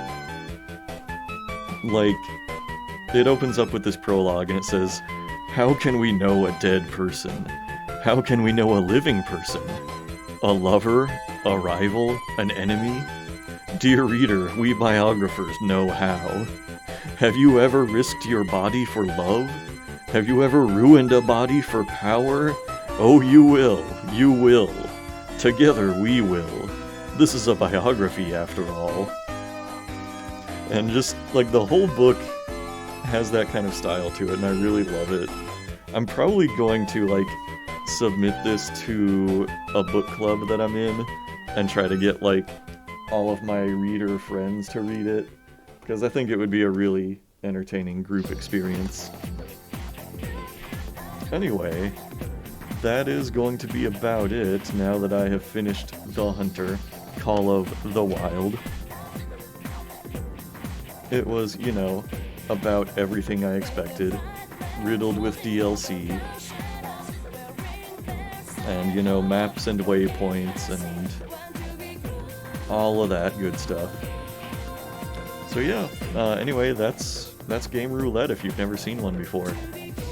Yeah, the basic premise, usually I outline this at the beginning of the stream instead of the end, but it's that, you know, every week I claim the free Epic games that they give out, and, you know, once in a while I buy things from Humble Bundle, or like I buy itch bundles. Sometimes I even just buy Steam games and then forget that I bought them, usually in like bundle deals and deep sales. And so the Game Roulette is about working my way through my backlog of games that I have gotten either for free or for very cheap. And you get all kinds of unexpected things here. So to do a quick retrospective on these, I would say Doors Paradox was probably the best game tonight. Rusty Lake Hotel might have potentially been really good too. Clash Force I liked decently. You know, it felt pretty good to play, the controls were nice and simple and responsive. It just didn't have like a whole lot of variety in, like, I guess, enemy encounters. So, I don't know. It was like a good basis for a game, but could have been a lot more. And The Hunter, I mean, maybe I went into it with too negative of an outlook, but it was still pretty much exactly what I expected, and not great. Oh, so the last thing I'm gonna do is I'm going to spin one game for next time. That way I can have a game installed before I start next time, and just be ready to go with a game straight away. So I'm going to pull up the wheel one last time, still drawing from the same pool. Here it is. And let's see what game I will play first next time. Oh wow, it's the credits music from Sonic 2. Perfect for an ending. So the first game next time is gonna be... looks like Keyboard Sports. Alright, I hope that's a typing game. Typing game, I think, is an underrated genre of game. And I've actually done at least one in the course of Game Roulettes. So Keyboard Sports. That's going to be the game to start things off next time. Anyway, tonight we are all finished, so... let me see. I've never done a raid on Twitch, but it occurred to me maybe I should look and see if anybody I know is streaming so I could do that, but yeah, it doesn't look like it. I only have like 2 or 3 friends that also stream like regularly at all, so I won't be doing anything like that. So instead I'm just going to say, well, thanks for being here. Thanks for everyone who was in the chat, or anybody who just lurked. Hope you all have a great night. Maybe I will be back here again next week. Anyway, hope to see you then. Hope you have a good night, and remember to stay hydrated like me.